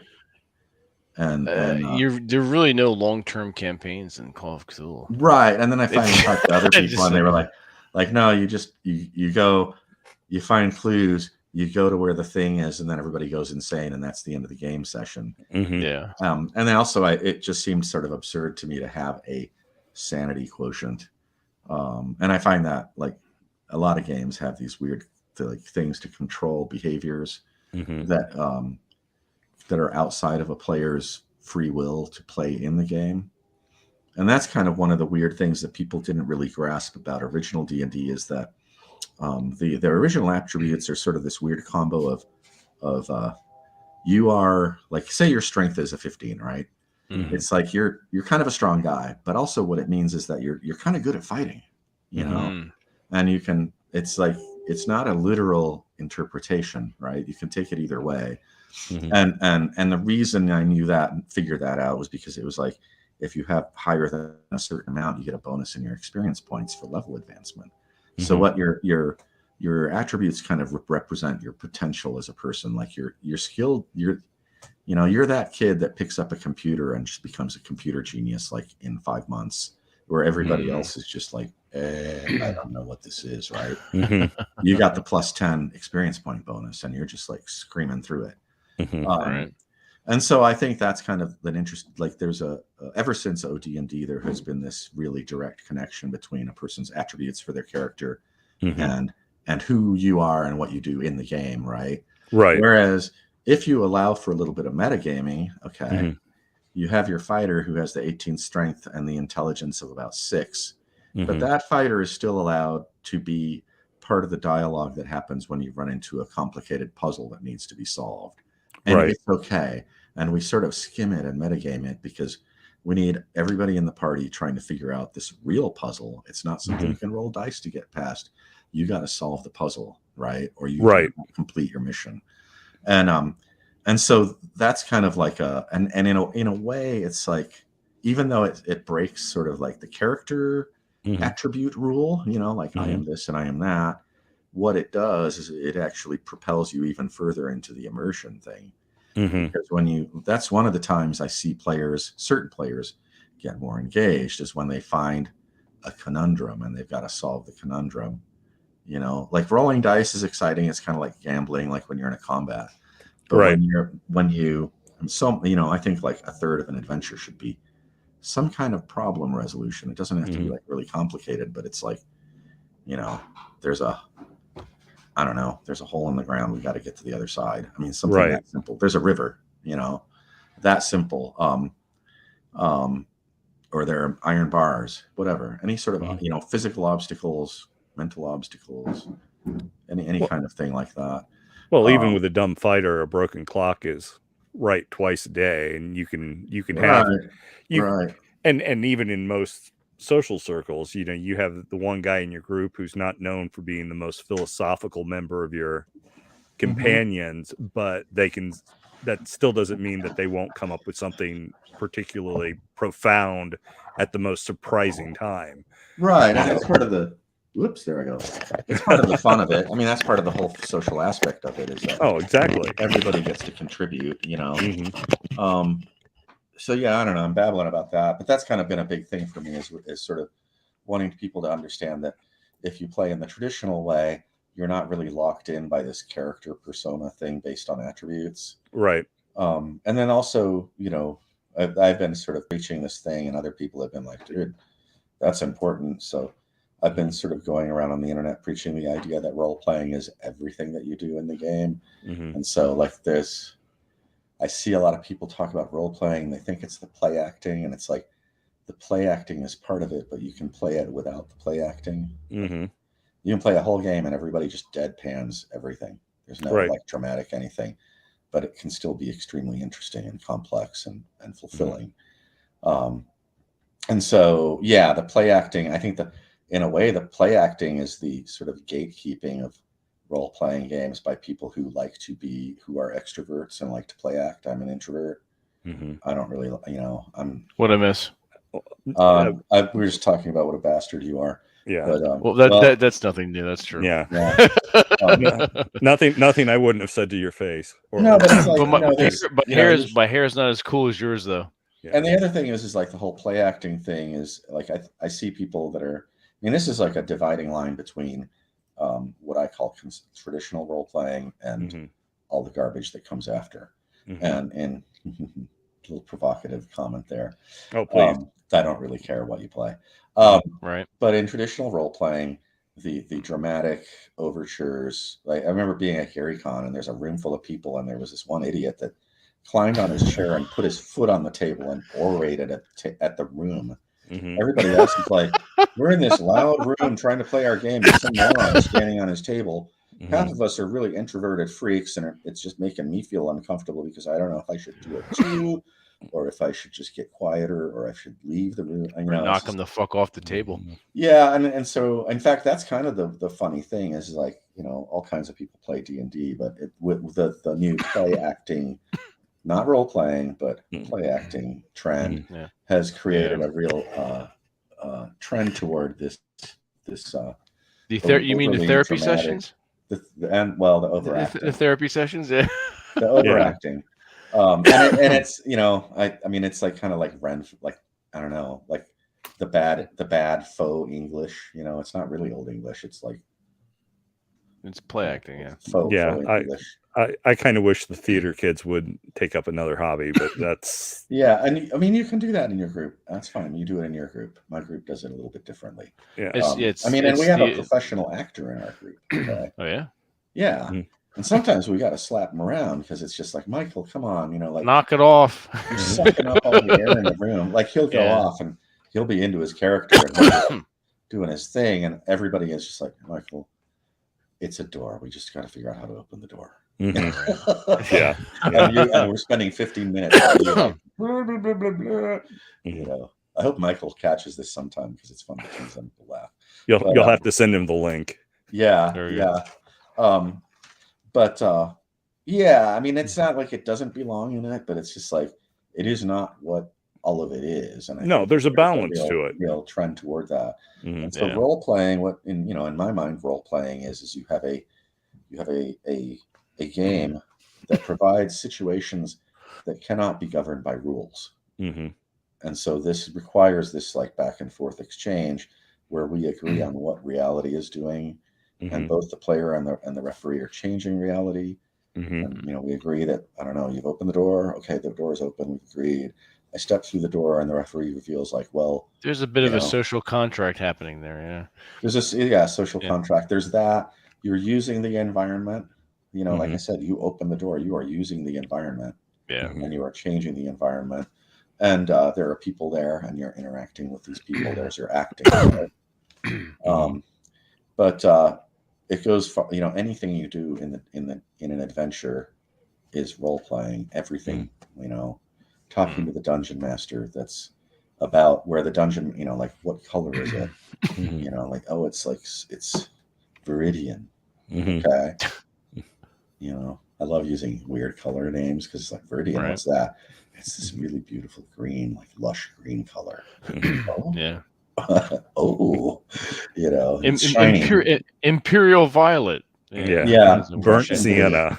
Burnt sienna. Yeah. Yeah, I don't know. It's just so there's a big difference, and that's kind of like the other problem is that if you're like we were talking about the Pathfinder thing, the Pathfinder people are into rolling dice and getting the hit. That's kind of what they're into. I didn't really experience it as a role playing experience. It was a war game to me. Yeah, you know, like if a battle lasts 2 hours, I'm curious because we grew up when this was in its heyday. I was born in 70. I spent hours at the local bookstore in the Morristown Mall.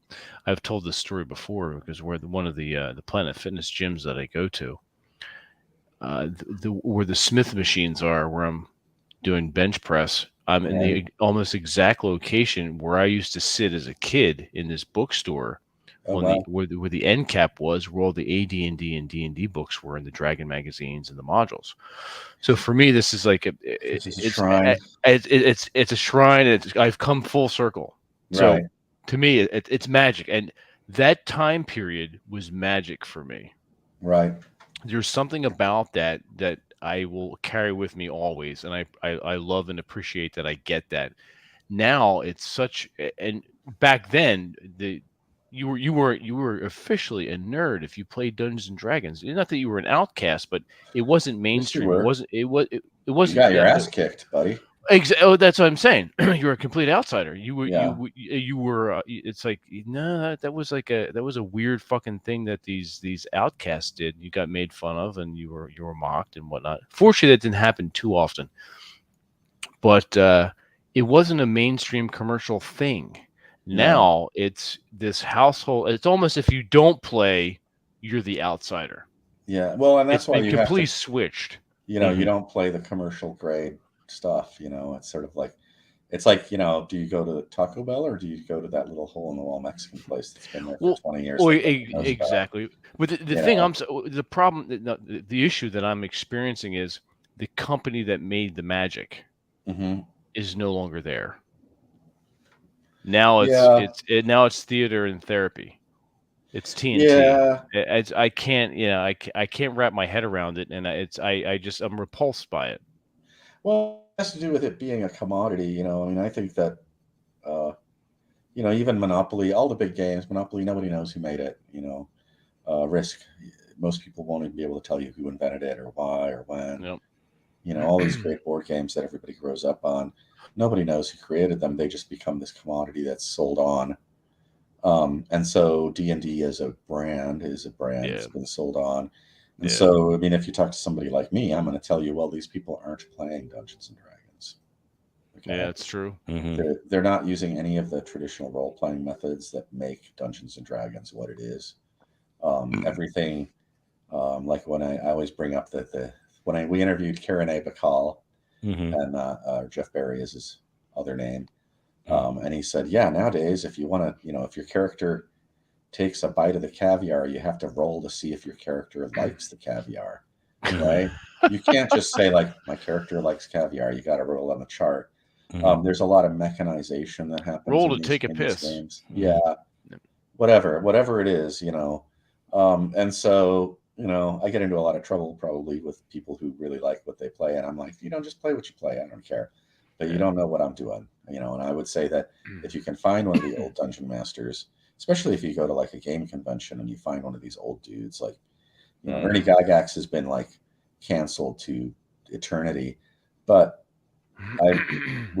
I personally would give a lot of cash to sit down in a game that Ernie Gygax is running and see Yeah. how he does it, because he's doing it, you know, he's like a first generation dungeon master. It's not even like I mean, his dad learned it from Arneson, but he was there when Arneson he probably understood the first game that Arneson ran in the Lake Geneva better than his dad did. So he's, Right. Mhm. you know, he's kind of like part of the inner circle of DMs. And so my thing is just like, it doesn't really even matter what game system you're using. There are these old DMs that have the, you know, the old ways, if you want to, you know, Mhm. which are kind of magical, and it has to do with just how they present the situation to you and how they allow you to have a lot of discretion and a lot of liberty in resolving situations, as opposed to, you know, look at your character sheet and you better hope you got the right spell or you're screwed. Right. Yeah. You Right. know, Mm.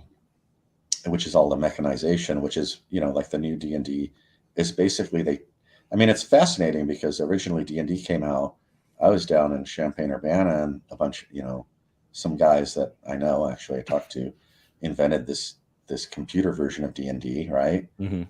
Which is sort of a mix between dungeon board game and D&D mechanics. It's not really a Mhm. role-playing game, Hmm. but it's like it's the first video game. And so then you get to 5e, and they're trying to sell a product to kids that have grown up on video games, and so Yeah.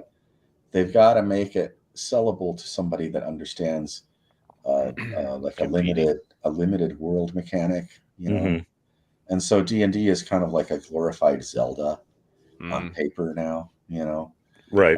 Whereas the people who, and I'm not saying it's everybody, because I meet these kids that are young gamers that totally get the old ways, like and it's not because they're trying to do it that way. They're into the weird stuff, right? And they're brainy Yeah. kids.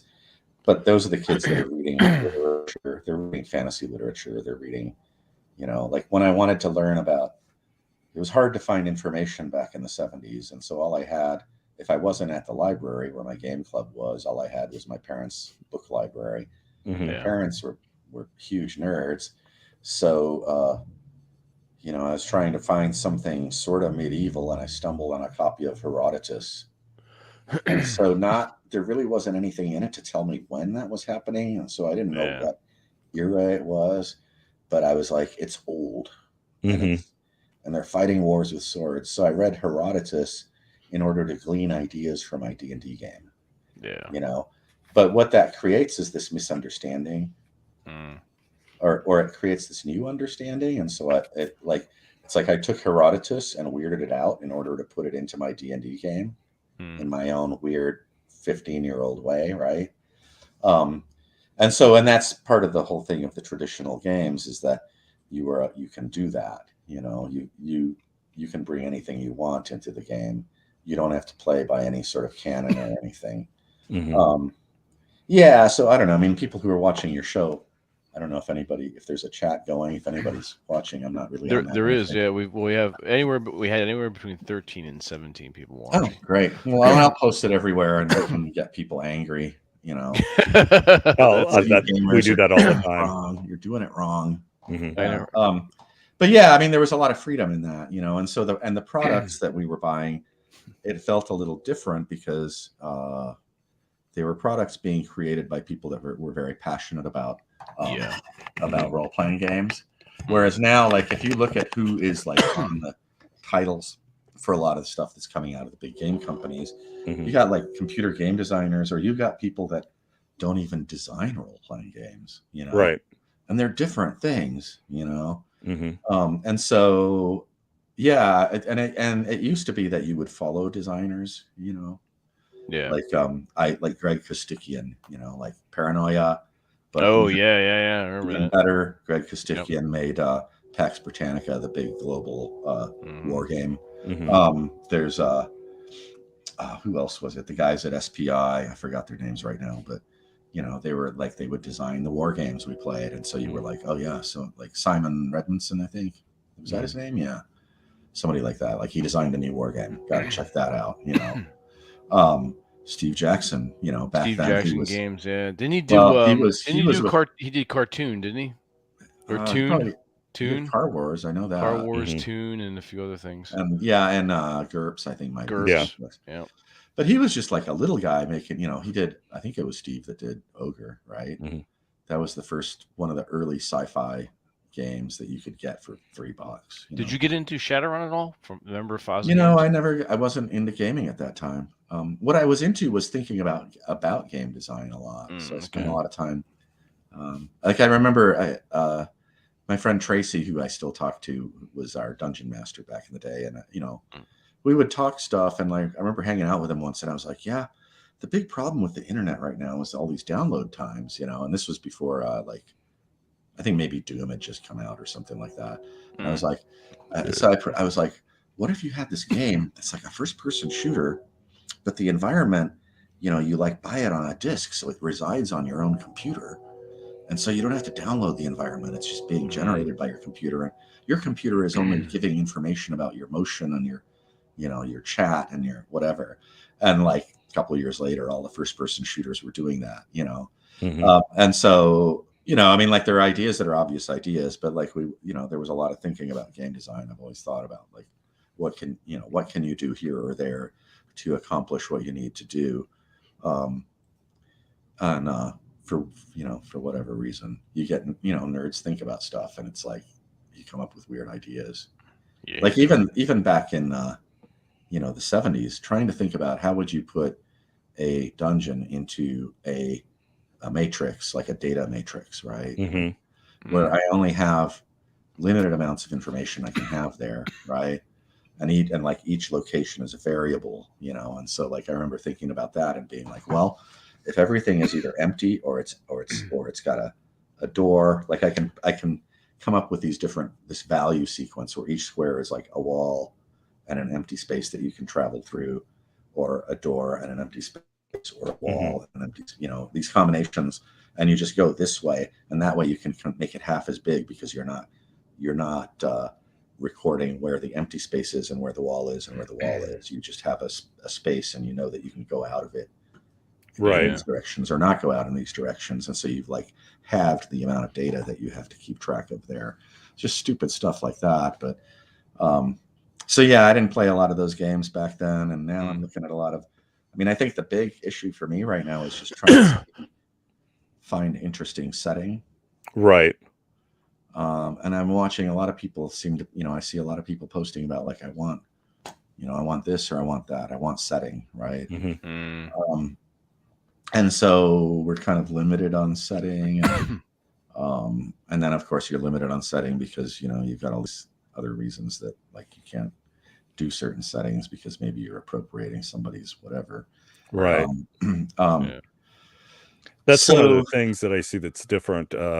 There's a German game, Das Schwarze Auge, that I've done some collaborating in some work on some of the English books. And that's one of the things about that game that I really like is the setting. But in the case of it is as if Blackmoor or Greyhawk were the only setting in D&D. So everyone who has played D&D through 5 editions has always played in Blackmoor or who has always played in Greyhawk.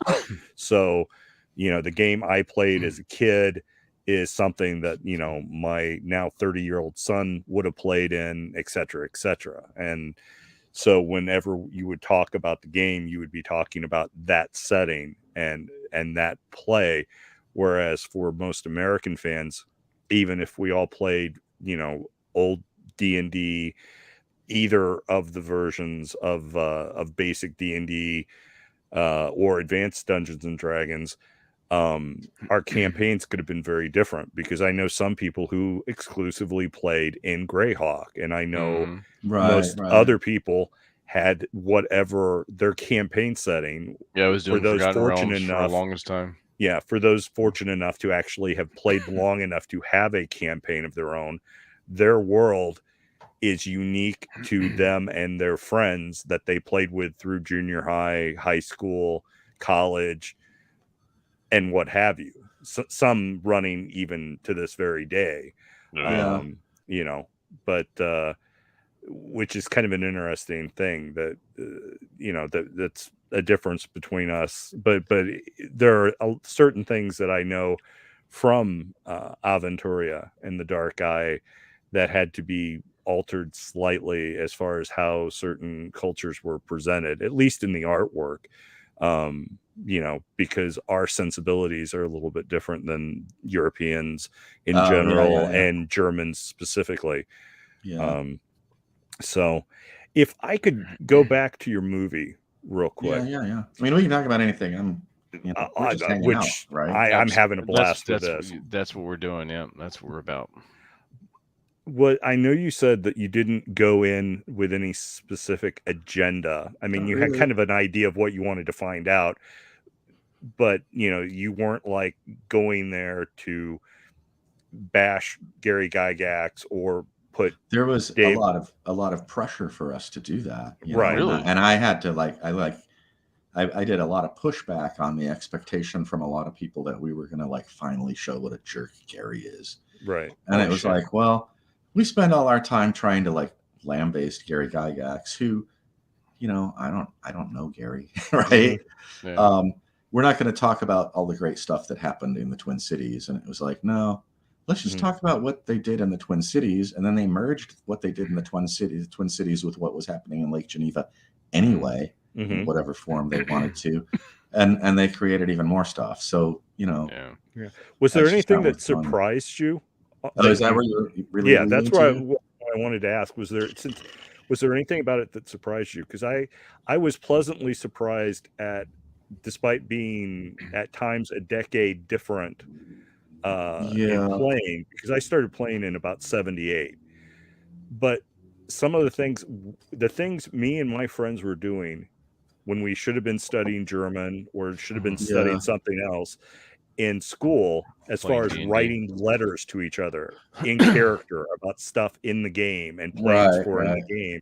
I mean, you saw that in the movie, right? Yeah, exactly. That was something that I had in common with this other group of players that I didn't even know existed at the time, which was a pleasant surprise. I mean, but you were also born finding out, when were you born? I was born in 68. Okay, they were doing that in 68. Yeah, they were doing it when I was born. But also I was but it's like a natural thing. Yeah. The guys doing the Bronstein stuff, you know, and their contribution, you know, and what they contributed. And here are these guys that, you know, I would have never even have known about. Certainly I didn't know about it when I was actively playing back in the late 70s and all through the 80s. but just finding out how much they They did the same contributed to thing, things. yeah. So there was a lot of things that I Yeah. was surprised by. Was there anything that you were surprised by that you didn't expect to find working on this project that was kind of mind-blowing for you? There were just so many things that were just astounding, you know, because I wasn't in the research community, so I kind of came at it out of the blue, you know. Okay. I remember talking to Peterson, and there were some assertions I was making, and he was like, "Look, dude, that's not right," and he'd show me a piece of paper, you know. Mm-hmm. He'd email me a piece of paper, and I'd look at it and be like, "Oh, okay," you know. Mm-hmm. Yeah. And other people, which is why I brought in a group of like 4 or 5 people to vet all the research, because I was like, if 4 people agree that this assertion is solid, then we'd go with it, or I won't put it in the movie, you know. Okay. But back to like just finding things that surprised you. I mean, you know, they made their own miniatures. That was a good, and that was something that I did when I was a kid. Like I have miniatures for things that they weren't producing at the time. Mm-hmm. So before they started producing miniatures of snakes, you know, I cast my own snakes. And then In the Labyrinth has this octopus creature. And so I have an octopus miniature I cast like around 79 that I made myself. Cool. And, you know, and it was like, I didn't know how to do it. So I was doing it kind of wrong, but I got one miniature out of it. And my game group, whenever, you know, our dungeon master would be like, the octopus. I was like, yes, that's I'm going to fight an octopus, which is like a nasty creature. But just astounding things, you know, how diverse they are.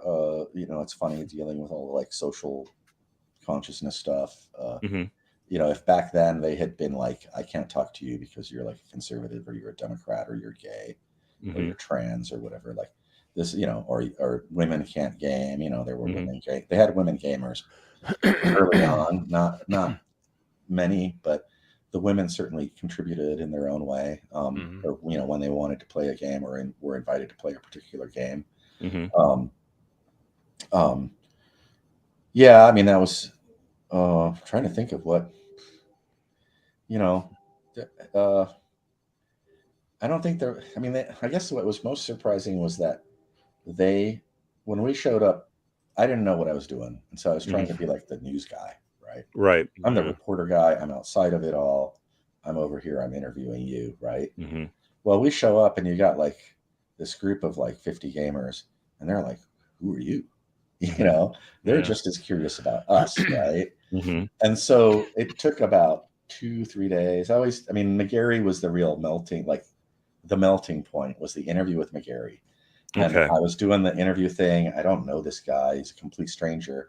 As with each interview, as I proceeded through the interview, I'd feel like, God, I really like this person. That was kind of one of the astounding things, is I like all of them. They're all great people, and they're all different, you know? Right. And so, and then there's that thing of like, you know, when you meet somebody that's a stranger, if you don't ask the other bullshit and you're just like, hey, are you a gamer? It's like, yeah, I'm a gamer. Oh, cool. Common ground. You know, and then you're gamers, right? All the other crap doesn't matter. And so with McGarry, we did the interview, and the interview was just like phenomenal. And I could tell that he wanted to keep talking, because I think that we provided a different kind of interview than other people did. We weren't doing bits and pieces. I was drilling down based on what he wanted to drill down into. Right. And so I might guide him to things by changing the subject after it felt a little drained out. But then I would allow him to just drill down into the issue and really elaborate on it. And so, like, you've got the DVD, you watch the bonus footage. That's just bonus interview stuff we did that happened. I have to get the DVD so I can see that. The McGarry interview that's in the bonus footage happened after the movie was done. Oh, okay. Yeah, but there's stuff in there that's like really important. Stop showing off, Robert. Well, and we're debating whether, you know, there's not a huge demand for them, so we might not reprint them right now. So they're kind of like, if you got a DVD, you got a DVD, and if you didn't, you're SOL. God damn it. Anyway, so we did this interview, and unfortunately, our fixer, the only location he could get for the interview, because McGarry wouldn't let us go to his house.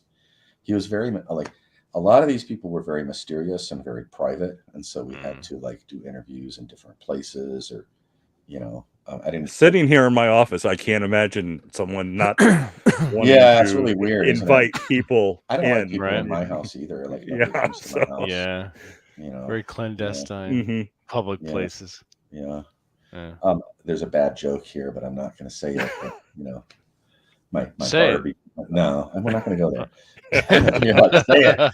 This is the show where you say the bad stuff because it's the masculine geek show. Yeah, But That's true. we haven't really gotten really bad and spurious all night. It's kind of No, we always like, haven't. I'm I'm not sorry. disappointed because we've had a great conversation. Oh Yeah, yeah, I've so, enjoyed yeah. this immensely. Yeah. But anyway, so we did the interview, but at a certain point we got kicked out of the location, and Really? I remember standing there. I'm like wrapping a cable, and Chris is going to get the cases in the other room, and we're shouting down the hall at each other, and I'm like, "Hey, Chris, what do you want to go do for dinner? I need a scotch."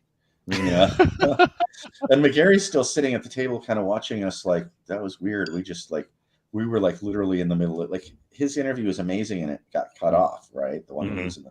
So the sweet clips that I have in there probably would have been like 50 more, but it just never happened that Oh night. shit. You know, and it was magic. Like that was a magic interview. Yeah. And so I look at McGarry and he's like, "You're gonna go get something to eat?" Or yeah, at first it was you're gonna go get something to eat, and I was like, "Yeah, well, we really need to find some scotch." Mhm. And, you know, Priorities. and hey, Sarah, there's somebody at our door. Sorry, I got somebody at my door here. No worries. And I don't know who's at my door. Damn it. Hang on a second. Go check. Yeah. Oh, here, Sarah. Intermission. We're gonna do somebody who doesn't even know where they are. Yeah, intermission. we'll take a bourbon break. Exactly. Is it the tamale lady? The tamale lady. Holy shit. You have a tamale lady? Oh, it was the tamale lady. Yeah. You have like That's awesome. delivered tamales. Yeah, she comes around the neighborhood and she knocks on the door to see if I want tamales this week. Nice. And I used to buy a lot of them from her, but she's like cut back on her ingredients. You do realize now I'm gonna get a screenshot of your hair like that, and I'm gonna make some kind of D&D meme. Oh, dude.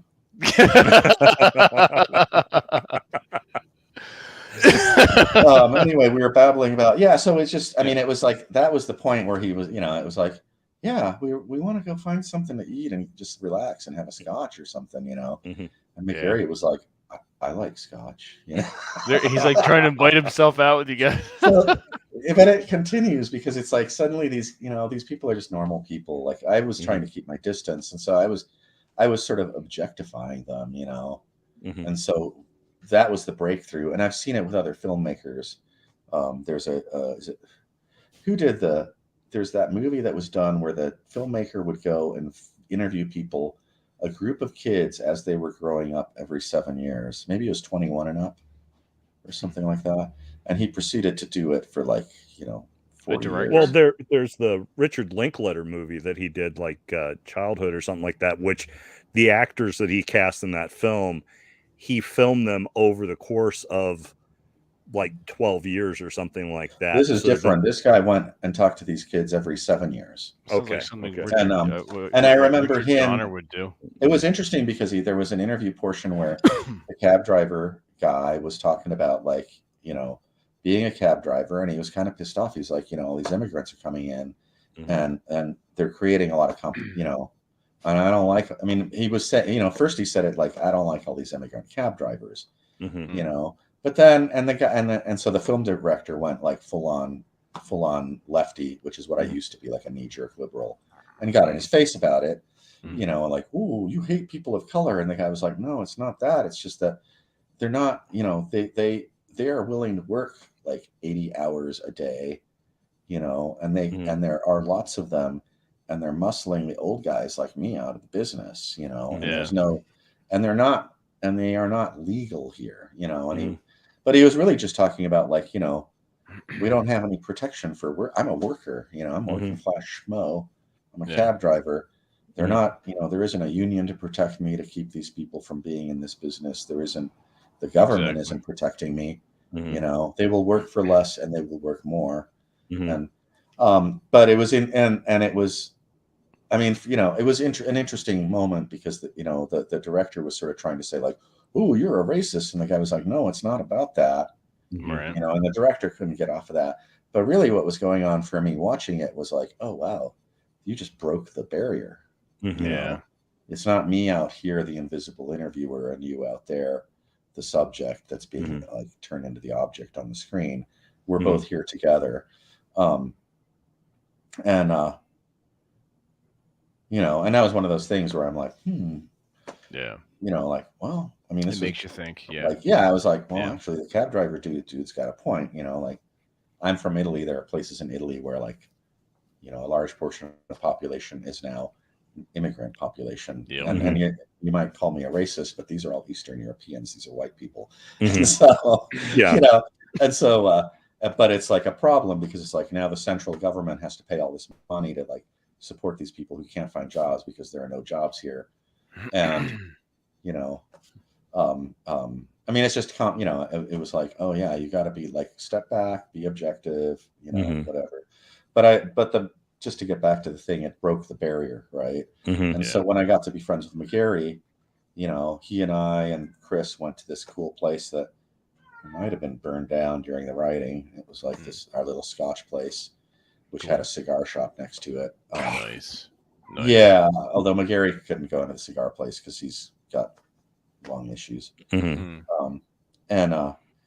we hung out and we were like, this is great. We got to keep, you know, we were like, yeah, let's, you know, we're on a roll. Like old when you friends now. are on a good night, you know, it's like, well, this place was fun. Let's find another place and go up there.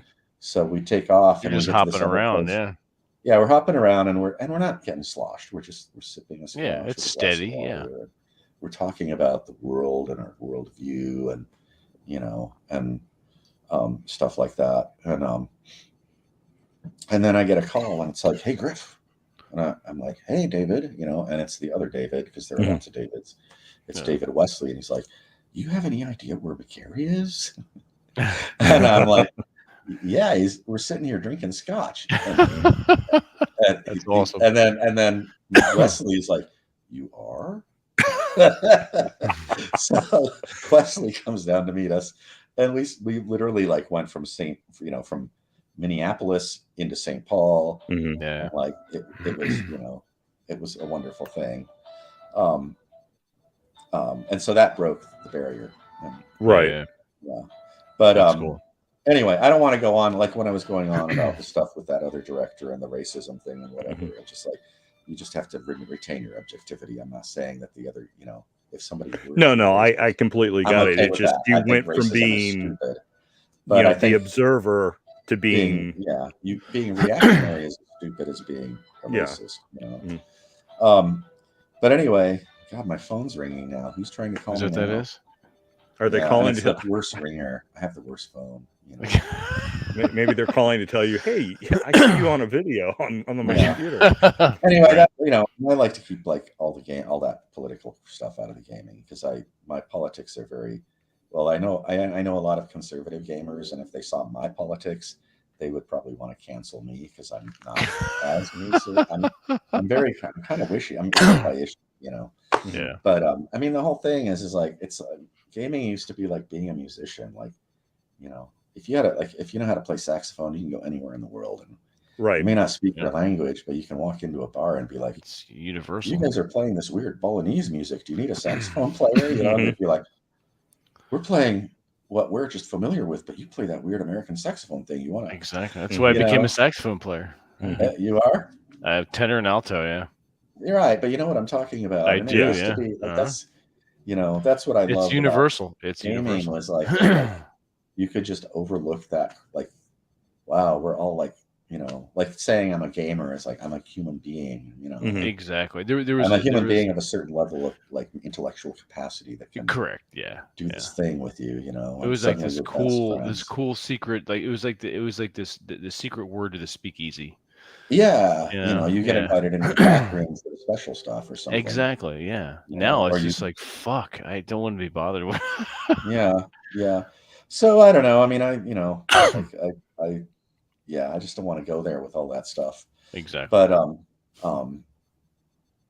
where were we going with all that? That was kind of the surprise, I guess, was just getting to know them all and learning to really like them. Yeah. You know, and even with this stuff of like people saying like, all this contemporary stuff of creating a problem that doesn't exist. It's like when I was growing up, I had like gay friends. I had friends of all colors.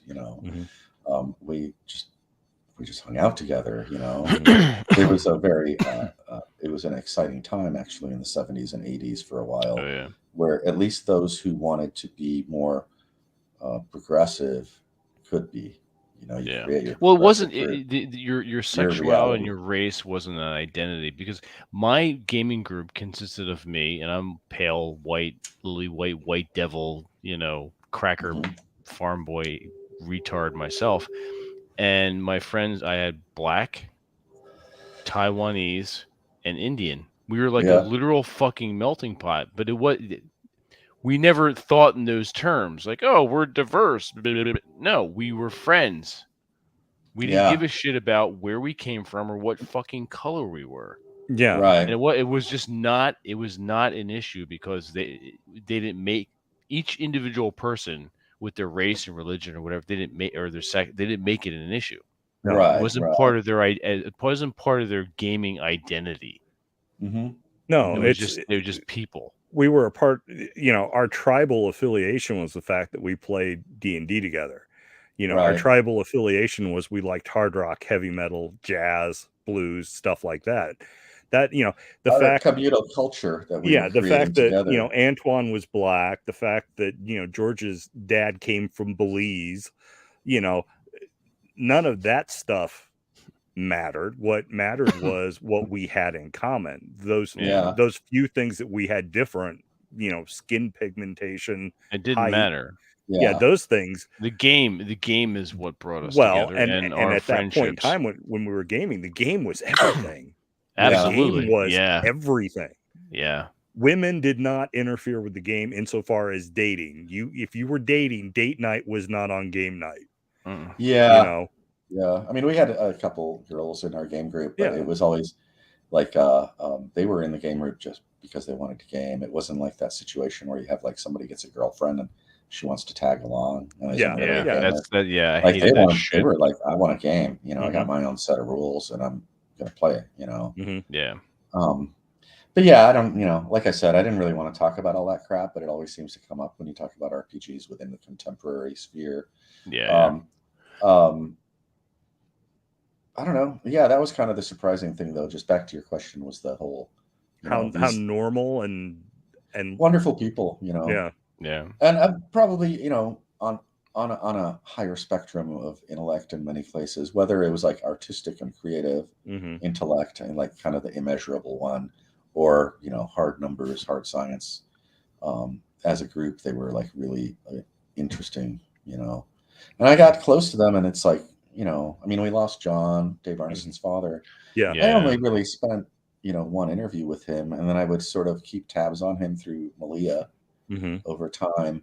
And That really hit you. That really hit you, didn't it? yeah, it was, Yeah. I don't know. It was just like, there was something about, it's weird being an interviewer unless you've done, well, you're doing interviews through your shows.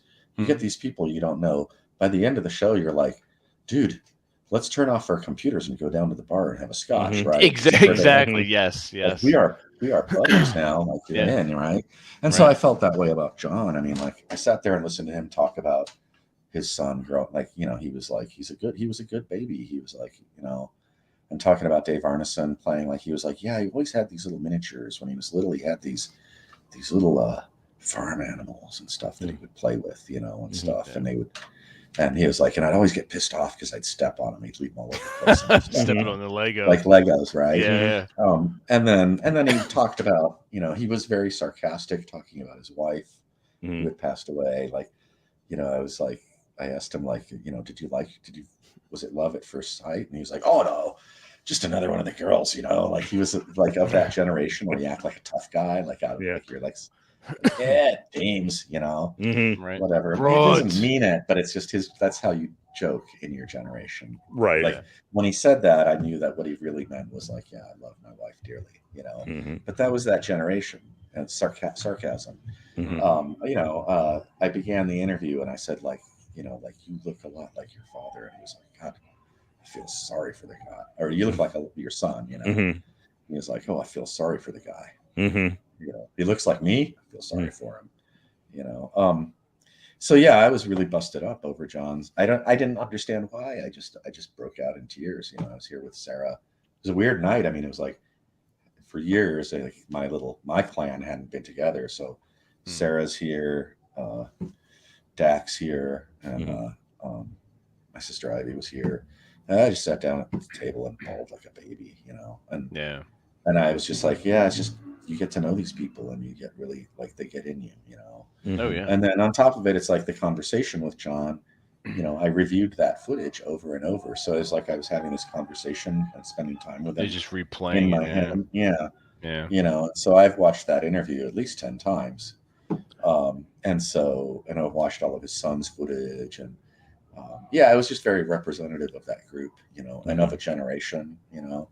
Yeah. And yeah, I don't know. I mean, it's hard, you know, losing people. I lost like making the movie, our last shooting trip. My dad was dying of cancer, and he called me while I was shooting. We were trying to get access to the estate archive, but we needed an agreement. The lawyer was working really slow, so we ended up staying an extra 3 days. You know, and like, you know, my sister called me and she's like, "If you don't come back tomorrow, you're not going to see Dad again." So I literally like even the process of making a movie, it's kind of like this real thing of loss. Like, you know, like you know, D&D is like everybody has that thing. Like you think you're going to do this thing, and it's going to solve all your problems. So Dave Arneson and Gary Gygax both think like, yeah, I'm going to invent this. We're going to do this game, and we're going to get money, and people are going to like us, and it's going to solve all our problems, you know. And then like I think that people who spend all their time talking about the schism between Gary and Dave should really be observing the loss that getting something brings you, because it's like once you get that thing and you got that grip on it, other stuff you start to lose other stuff because you're too busy holding on to this fades thing. in the background. Yeah. I mean, it sounds, you know, maybe that's a little too woo woo or something for some people, but I think that Gary Gygax, I mean, the guy died in near poverty as far as I can tell. Dave Arneson, he wasn't, you know, he didn't die in poverty. He just was a working guy working as a teacher, you know. But both of them, you know, and both of them created this thing that's this multi-billion-dollar industry that won't even put their It's names. part of our culture now. Yeah, but it won't even put their names on the cover of the millions of boxes that are around the country, right? Yeah. Like you know, come on, Wizards of the Coast, show some respect. Put their names on the cover. And with Wizard, I mean, they're busy putting on their various sites for print on demand that, you know, these older editions are problematic and so on and so forth. So I hate to get into the whole political thing again, but the word problematic is like just such a wimpy word, you know. It's very passive aggressive. When you say problematic, you're not saying this is wrong. You're not saying this is good. You're saying like, I'm too scared to say whether it's good or bad, so I'm going to call it. Yeah, you're on the fence at that point. Yeah, I just hate hearing that. Like, I'm okay with you saying like, I think that the thing, what you think about that thing sucks. I'm like, fine, you know. But if you're like, I don't know, that's kind of, I don't know. Really it's very wishy-washy word. Wishy-washy, yeah. It's like, well, you know, Wizards of the Coast. If you think first edition Advanced Dungeons and Dragons or old school Dungeons and Dragons is racist, sexist, xenophobic, whatever, guess what? Don't allow people to print it. Don't accept any money from anybody that wants to pay on demand for it, because you know, stand by your moral principles. And I mean, do you like Star Wars? I used to. Because it's totally a racist appropriation of Asian mythology and like spiritualism. I mean, you got these guys running around two-handed swords and robes that look like, then they're this special class, you know. Shaolin monks, yeah. They're like Shaolin monk ninja guys, like, you know, like Obi-Wan Kenobi does not sound European to me. Yeah, I mean, it's like, oh, so you rebrand it, you relabel it, so it's not like you de-Asian it all completely. but it's not Asian, cultural appropriation then, right? Mhm. It's like just observe and see where the things are happening, and you Mm. can decide for yourself whether it's good or bad. But it's like, it's if you, I don't know, if you're on that purity trail, you better not like Star Wars, because that is like the worst case scenario of cultural appropriation on every level, and probably every culture around. Mm.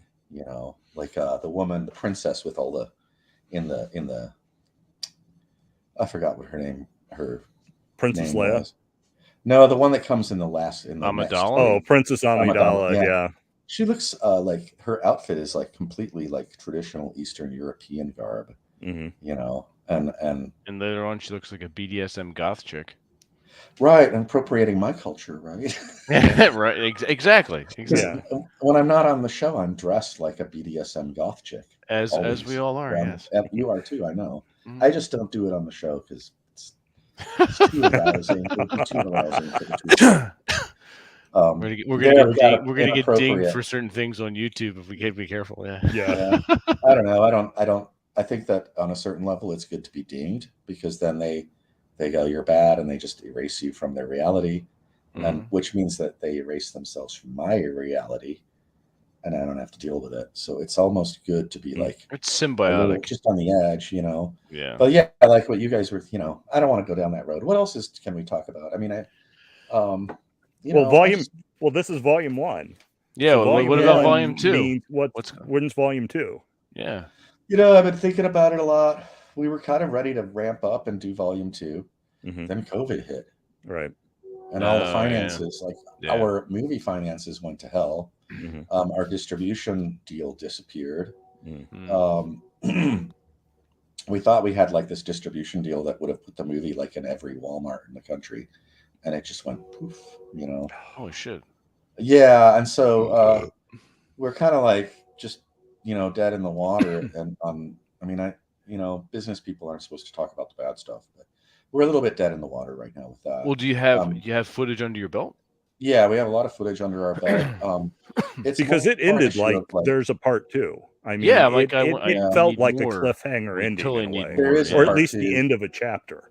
Well, what we need to drill down into Blackmoor as a campaign. Yeah. And then there are other campaigns that happen that we need to drill down into a little more, because we really got, like, Brownstein is really covered. Everything that came before Dungeons and Dragons is really heavily covered. For Blackmoor, we didn't have enough time to go into that, but it was like these are like these really, you skirted around the edges of it, but you didn't go deep. Yeah. So what I would want to do is do something that really drilled into Blackmoor and Stellar 7, and maybe, it's hard now because Empire of the Petal Throne has been like, it's just such a bad thing. Maybe not do Empire of the Petal Throne now, which is too bad, because it is significant in its own ways, as far as game design is concerned and world design is concerned. It's hard, I mean, I remember growing up and people telling me that, like, reading The Prince by Machiavelli was a horrible right-wing conspiracy book or something, and then I read it and I was like, it's a really pragmatic book, and like I like it, and it's like, and it's written within its time, and I can really find out just how devious and crappy politics were in the Middle Ages and how backstabby they were, and so now it's kind of like my Bible. But yeah, so I don't know. We'd like to do more. I mean, you saw the bonus footage. Some of that is footage that would go into another movie. I don't know. It just comes down to money. We've talked about doing a Kickstarter, and then when we talk about doing a Kickstarter, it's like, well, Griff, what can your turnaround time be on this movie? First movie took 6.5 years, right? Right. So if we do a Kickstarter and we're like, we want you to give us like a lot of money, and then we're going to make you a movie. Some of you might not be alive when it's done, but it's going to be awesome. Yeah, there's that. Well, Trevor, so there's that. Trevor Hurst has a question. He wants to know what is wrong with Empire of the Petal Throne. It just has to do with Phil Barker's personal views that are, I won't stick up for them. He was a racist asshole. Okay, gotcha. and that's unfortunate, you know. Yeah. See, there I go. Like all the people that they just turned the channel off when I was making those comments earlier because like you're a racist. It's like, yeah, you could have stuck around to this point and seen like, oh no, I don't approve of racism either. You know, exactly. Yeah, it's just that's what it's about, and it's also about me being really burned out. I mean, you asked earlier what we did and our process and everything, and it was really like I did all the research. Chris did all the shooting. I did all the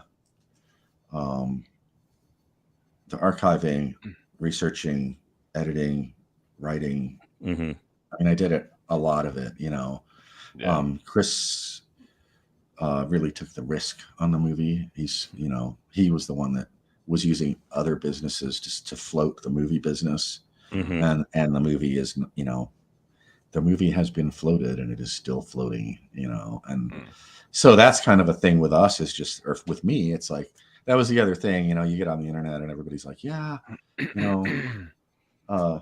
we're getting the TTRPG community. Right. Well, the TTRPG community only buys the Taco Bell and Pepsi brand product. They don't buy the obscure stuff, right? They don't, and then a lot of people who see the movie, they'll be like, "This is great," but they won't like post a link to the movie on their Facebook or on like, "There's this cool movie, you should," And so there hasn't been like I had somebody tell me like, "Dude, once you get that movie done, you're going to be like a millionaire," right? And I didn't expect that. I just wanted to make a good movie and maybe have enough cash to live, have a little bit of cash, and maybe do another movie, And so, he was like, yeah, it's just going to be like wildfire. The gamers are going to go crazy, and it's like, no, the gamers are buying Strixhaven. Don't even get me started on that. On Strixhaven, like Christ. So that's that. My thing is like, like if you're watching the show, like there are 13 people here. Well, how many gamers do you know? Put a link to the movie on your thing and say like, go see this movie. It's awesome, right? Yeah, it's like any business. It's really hard, like there are these magical things that happen. Like, do you remember like Blair Witch Project? Yeah. Who would have thought, right? And then everybody was trying to imitate that and do it went on for decades, that shit. Yeah, everybody was like, let's tie some sticks together and wander around. Let's have these camera shakings where it's like someone's walking around with their personal camera. Cameras with infrared and go wander around the buildings and go. And meanwhile, people in the movie theater are throwing up because they're getting all fucking dizzy. Yeah. Yeah, so that's kind of the thing with the second movie idea. We've been doing like, we just did, well, when we were researching, I mean, that was kind of an astounding thing, researching the movie. We found these maps. There's this whole story behind the maps. I don't want to go into it because I just went into it on another show. I don't want to make your show a repeat of the other show. Well, that's on the site. You can purchase that. Yeah, and so we found these old maps. McGarry had them in his collection. He didn't really know what they were. Oh, that's cool. Finally, Dan Boggs was like, well, why don't I just email them to, I think I know what it is. And we all thought we knew what it was. I'll just email it to Greg Svensson. And Greg Svensson was like, yeah, that's my dungeon I drew in 1973 before D&D Holy shit. Published. So we did the book on it. We just did a Kickstarter for North Cape Naval War Game, which is like an old stock World War II miniatures war game. It's cool as hell. Wargaming isn't that hot, so it didn't really sell that well. It was a very collectible game, though. There's only it was like 3,000 copies printed, maybe 1,200 sold. Really? We had about 650 copies remaining that were some of them in pristine condition, some of them in so-so condition. And we sold a bunch of the stock, and we'll probably throw the rest of it in the chipper. And so everybody's copy might become more valuable. Some distributors have contacted us and been like, can we buy, X number of copies or whatever. But we just did that. And that's kind of the thing is like, we're such a small company. Was it you and I that talked about running game businesses and you had like a lot of problems, or was it your buddy? Both of us did. Yeah. Yeah, and so what it's like a small company, I know. Yeah, I know the tabletop version of that. Yeah. I mean, it's like, You don't have the money to advertise. I mean, it goes for the movie too. Like I see all these Yeah. people, like they'll make a movie and they'll spend $100,000 out of their pocket. Then they've got this thing that costs them $100,000, but they don't have any weight. They don't have the money to advertise it. They don't have any connections to people. There's no distribution, No distribution, channels. no. No There are distribution no channels famous whatsoever. people in the movie, you know, and No. so it just like that's when you stick it on your mom takes the DVD and sticks it on her fridge with a magnet. Right. Mhm. Bobby's such a great director, and nobody ever sees it. Yeah. And so it's like that with a lot of the game stuff, and of course everybody's a game designer now. Yeah, it's disconcerting. I'm not dissing people who make their own stuff. That's fine, you know, but it's competitive. It's super saturated, the market with that stuff. Yeah. Yeah. So I mean that's why with our like in our case, you know, this is a fabric bound. That's a nice hardbound piece. Mhm. Yeah, I mean, you know, it's got a ribbon. Hmm. Good It's binding to it. Archival paper. No, that's key. Yeah, archival You know, paper is and then you key. open it, and it's like this is a very close color to what was the inside facing on the original Monster Manual. Oh no shit. Was a red like this. Yeah. Okay. And then the players had all of them. They had like these interfacings like this. And then what we do is we basically Chris took the Dungeon Master's Guide and he looked at the formatting, and he just took the formatting from the Dungeon Master's Guide. Oh, cool. And so I like it's that. the only thing he did different was that in the Dungeon Master's Guide, there's this little gray line here at the bottom of this one chart. It's hard to make it. See that gray line there? They didn't have that in the DM's guide, and it made the charts kind of seem open, like they weren't complete. So we added that line to kind of contain it. But everything else is like the font is the same size, it's the same font. All the the titles, everything, it's all taken directly from the Dungeon Master's Guide. So it's sort of this like old dungeon that will slide right in with all your AD&D books for the people that are into that. Oh, nice. Yeah. And so that's cool. kind of. I mean, that's the only way to, I see a lot of, and then we crowd proofed like and we still got some mistakes in there. They always get in there. Of course. But everybody publishing? who was on the Kickstarter for the book got a PDF that was watermarked with their name, email. Sweet. But they were allowed to read the book before it had gone to print and send us any problems they found in the prose. Like you got free beta readers. Yeah, we crowdfunded the beta reading, but that way they got a copy. They could print out a copy and start playing like a month before everyone else. Everybody else, yeah. And they've been waiting a long time for it too. I think it took us 2 years to get that book done. It was just that's still pretty cool though. But and a lot of why it took so long was because we were so obsessive about quality control and like. I read through that manuscript so many times, and I had as long as you give people updates and you don't ghost them, most people are willing to wait for a good quality product. They really are. When you start ghosting, that's when it's when you disappear and you don't give updates, and it's just been weeks and months, and it turns into half a year and then a year, and you don't hear anything, and you've waited patiently, and you've pledged your support, and you don't hear anything from the creators. That's bullshit. Yeah. Well, you got your pencil dice, right? I mean, I got mine. The what dice? Pencil dice. It was one of those. This guy had this great idea. Google pencil dice Tanker's Tavern. Tanker goes off. Pencil dice. Is that like the crayon dice? No, they were these pencils. They were just number 2 pencils. The beautiful ones are the Traveler ones. They were black number 2 pencils, right? So black paint with red dots, and you roll the pencil, and it has 1 through 6 dots. Okay, all right. Which for Traveler is perfect because you only use D6 in Traveler. So it's like Shadowrun D6. Traveler, or BattleTech. Yeah. So Traveler, the game you can die during character creation. And if there are any questions people have, like if you see a question pop up, just throw it up, and we'll I think there was one from Trevor Hurst. He wanted to know if you spoke with Mike Carr. Yeah, we have an interview with Mike Carr. It was that was kind of the first interview for the second movie, and it happened like I don't know, like a month before COVID or something like that, or shit. Or a few months before COVID. It sounds like you got some really great footage and interviews for this second, the second volume. We do. I just don't, I don't know.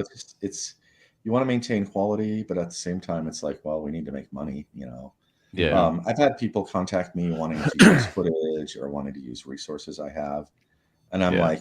like, yeah, if you want to pay me for I was it. gonna say, Mhm. pay me, you son of a bitch. Yeah, I had this series like they were like, is there any way you can put me in? Or I've had people try to steal my sources.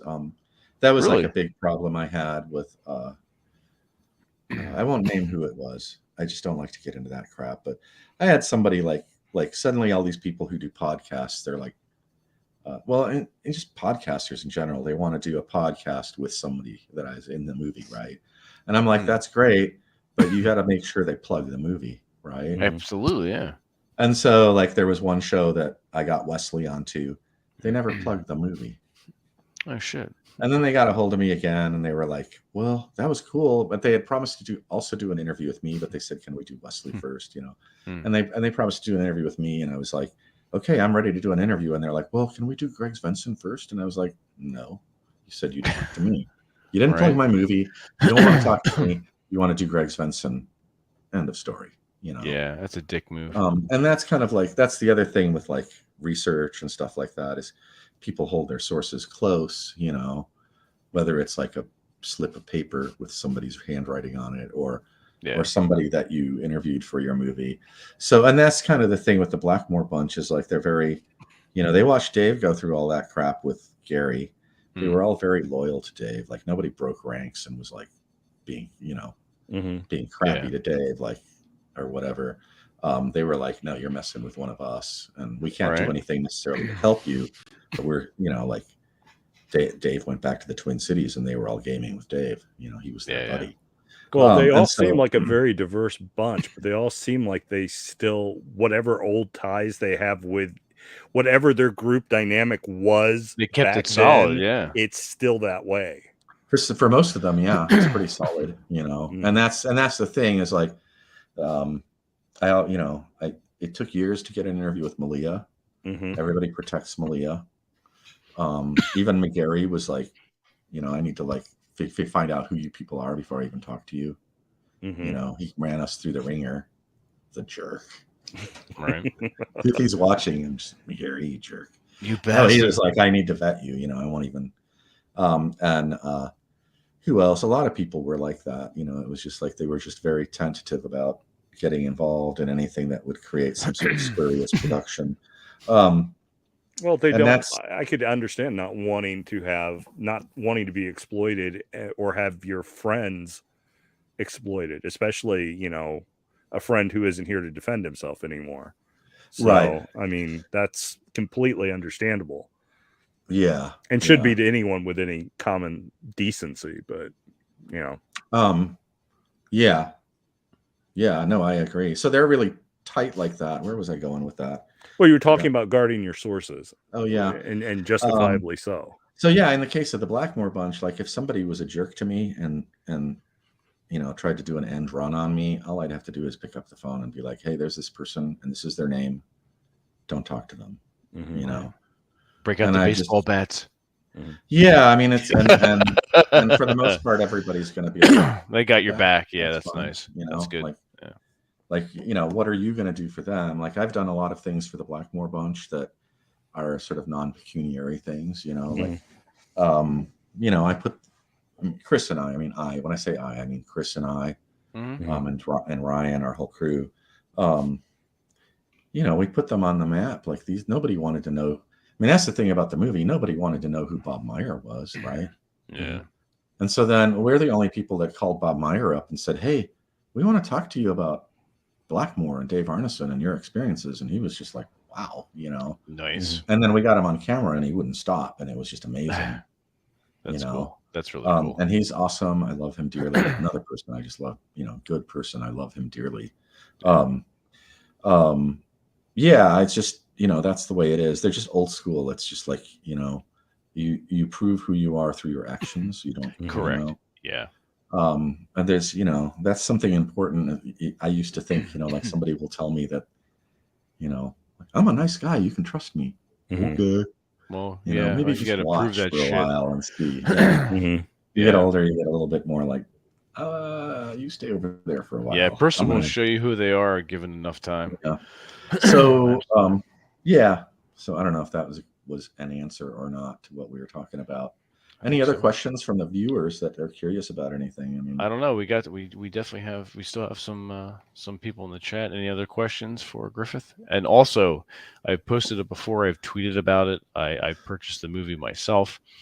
Go over to, and I've thrown it up on the banner, secretsofblackmoor.com. Go over, buy a shirt, buy the movie, the you can video still on get demand. books, Thomas Board books. Yeah, I was just about to say that's, and I'm gonna hang on. Let me. And I mean, I'm not going to lie to you. They're expensive. They're $100, but It's made in America. They're handmade in America. Hold it up again if you have it near you.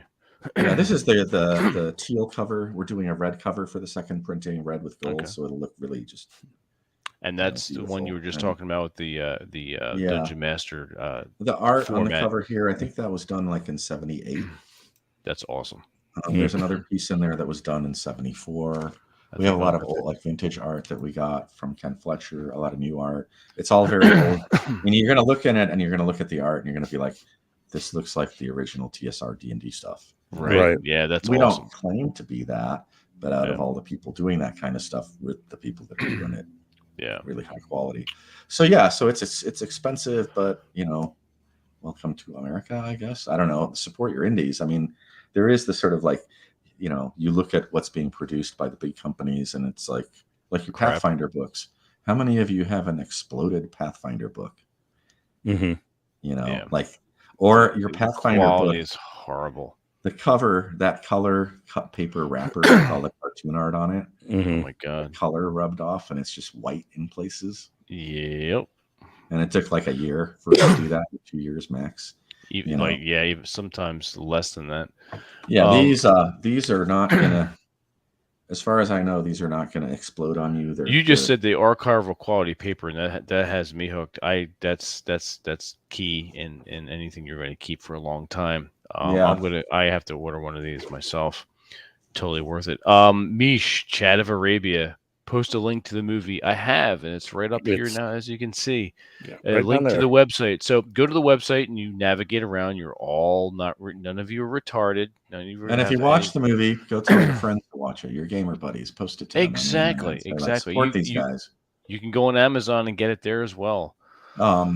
The thing I would say is that Amazon is interesting because, and that was the other thing that happened. Amazon, because of the election and all the false news stuff, Amazon went through and shut down all the independent documentaries. Really? They have so much stuff, they don't have time to like view it. So they just took the category and shut it down. So COVID hit, Amazon shut down our sales. So for 2 years, we weren't able to sell the movies on Amazon. God damn. We were only on Vimeo. But at the same time, Amazon does this thing where they take 50% of what you charge. Really? Yeah, and they just have it on. I mean, it costs them a nickel. It doesn't even cost them a nickel to like run the game, like the movie. Right. But they're taking 50%. So if you can do it, go to Vimeo and watch it on Vimeo because Vimeo gives us a better cut. I'm going to share this out now. Hang on. Let me share the screen and screen.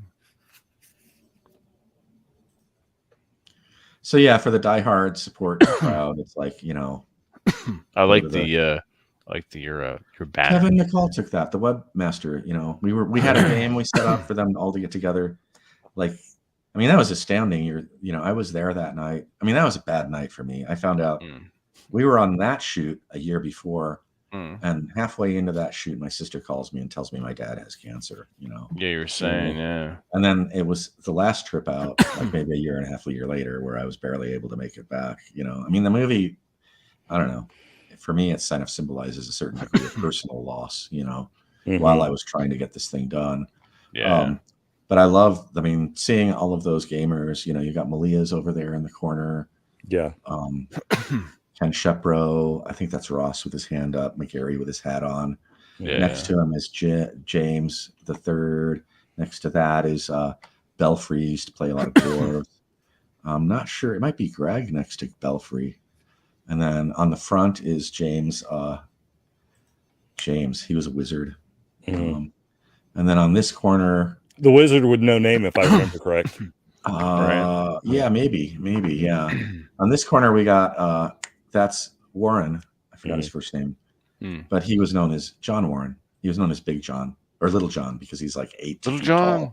And he was like a little kid. He would go over to the Gaylord house and they were like play testing D&D. Mm.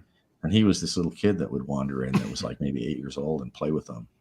So he kind of grew, he's like this unknown person that was like right there at ground zero. And then of course Wesley, Wesley, I just love Wesley. There is no other person on the planet like David Wesley. He's astounding. And everybody will tell you that in the group. And then with his arms behind his head is the dungeon master, of course, which is Bob Meyer, and he's kind of taken over the reins as a dungeon master. So that's kind of interesting too. He had a group that was playing online, but I got the impression that they were like sort of demanding too much of his time, and they burned him out. They should have gone easier, but they were so excited, like these fanboys, like, we're playing Blackmoor with Bob Meyer. I get it, but it's like, you guys should have gone a little lighter with Bob, maybe, or something. I don't know how you do that. But he's kind of like pulled back from all the public stuff now. But I talk to him when I can, and he's just like a spectacular person too. And then next to Malia, I can't tell. I think that's Luke, Malia's husband, and so Luke grew up around he's a gamer, and he grew up. He's married to Arneson's daughter, and he's a gamer, and he grew up around gaming too. I mean, he won't, he doesn't tell people like, oh yeah, I'm Dave Arneson's, son-in-law or whatever. Yeah. But he got to watch a lot of that happen and live. I think down in Florida, they were living with Dave for a while, if not just living nearby. But there are other interviews too that we didn't put in the movie, like Sean, Dave's assistant at the university, have a big interview with him, and he says some great stuff that just didn't fit into the format of this movie. It was more just about Dave Arneson personally, Yeah. And then Dave's boss, Rob Cato, I think was his name. Was it Rob? Cato was the last name. And that was pretty funny too. There's some funny stuff in there. Stuff he didn't want me to put in the movie, so I probably won't. But I don't know. I got to talk to him and be like, "Come on, Rob. It's been years. Let me just put it in there. It's funny. It's funny, and it's once again, like the thing I was telling you about, like people trusting people and people having loyalty and whatever. Like the way you develop, respect from people is like I can sit here and tell you Griff is a great guy all day long till my face is blue.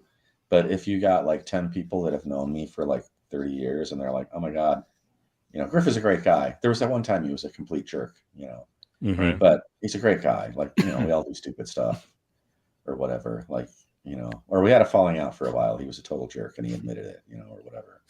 But it's that, if somebody talking about somebody is how you find out about them in a way, you find out more by having somebody else talk. Anyway, I've just been babbling. Is there anything else you want to know? No, that's really great. I mean, that group sounds.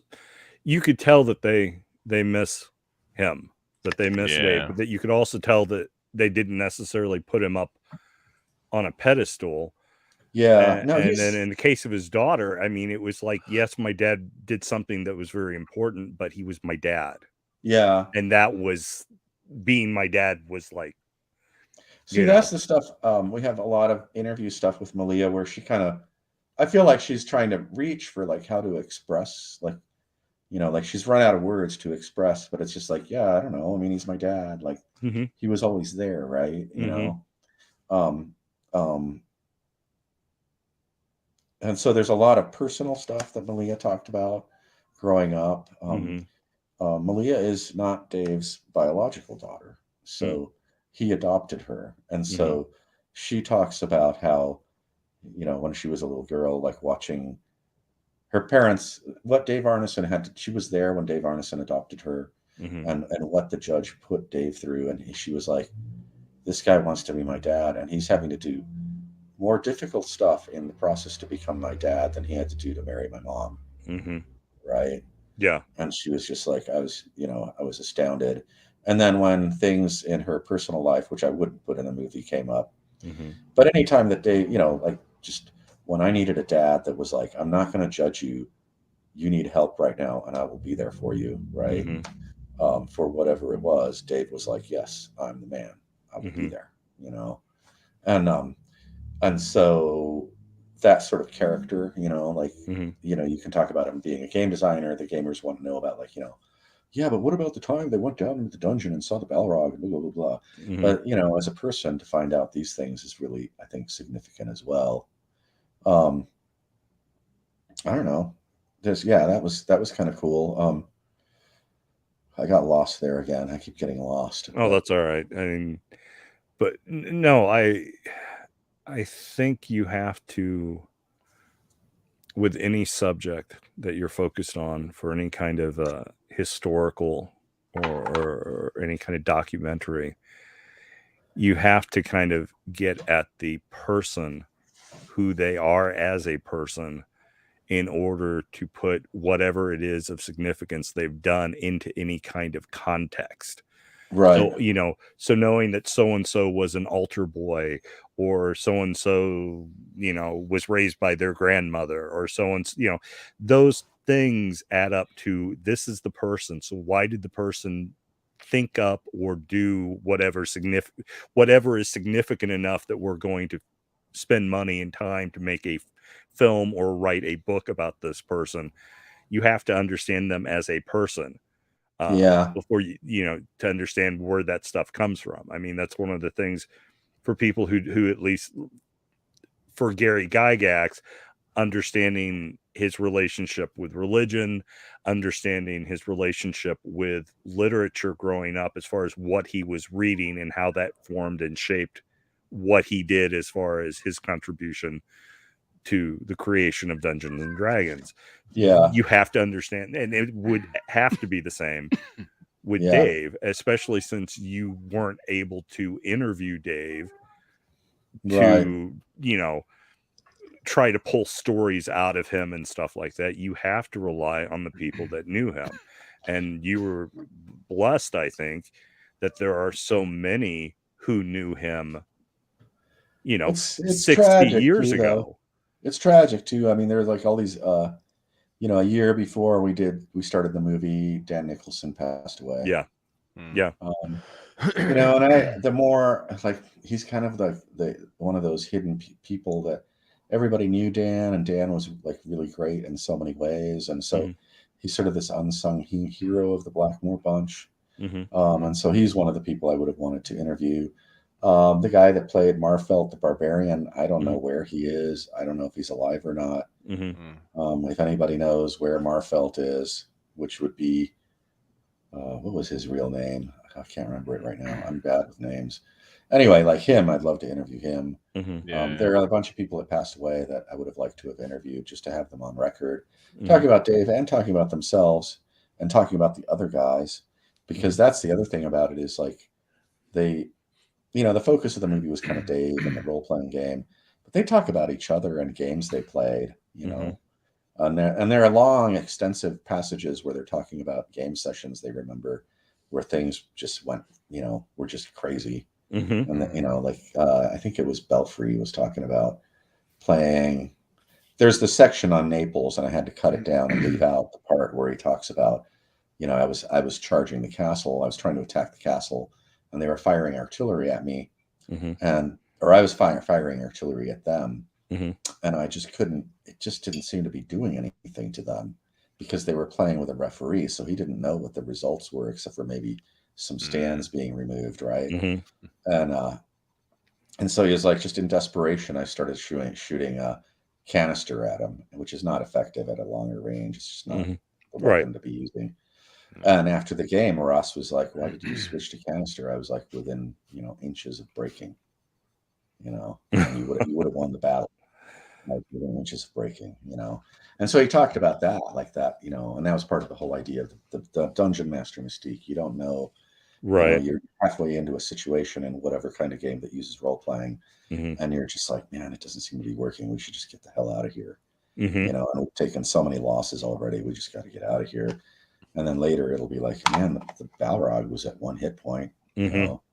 All you needed to do was plink, and it would have been dead. And you guys left, and you don't get the treasure, right?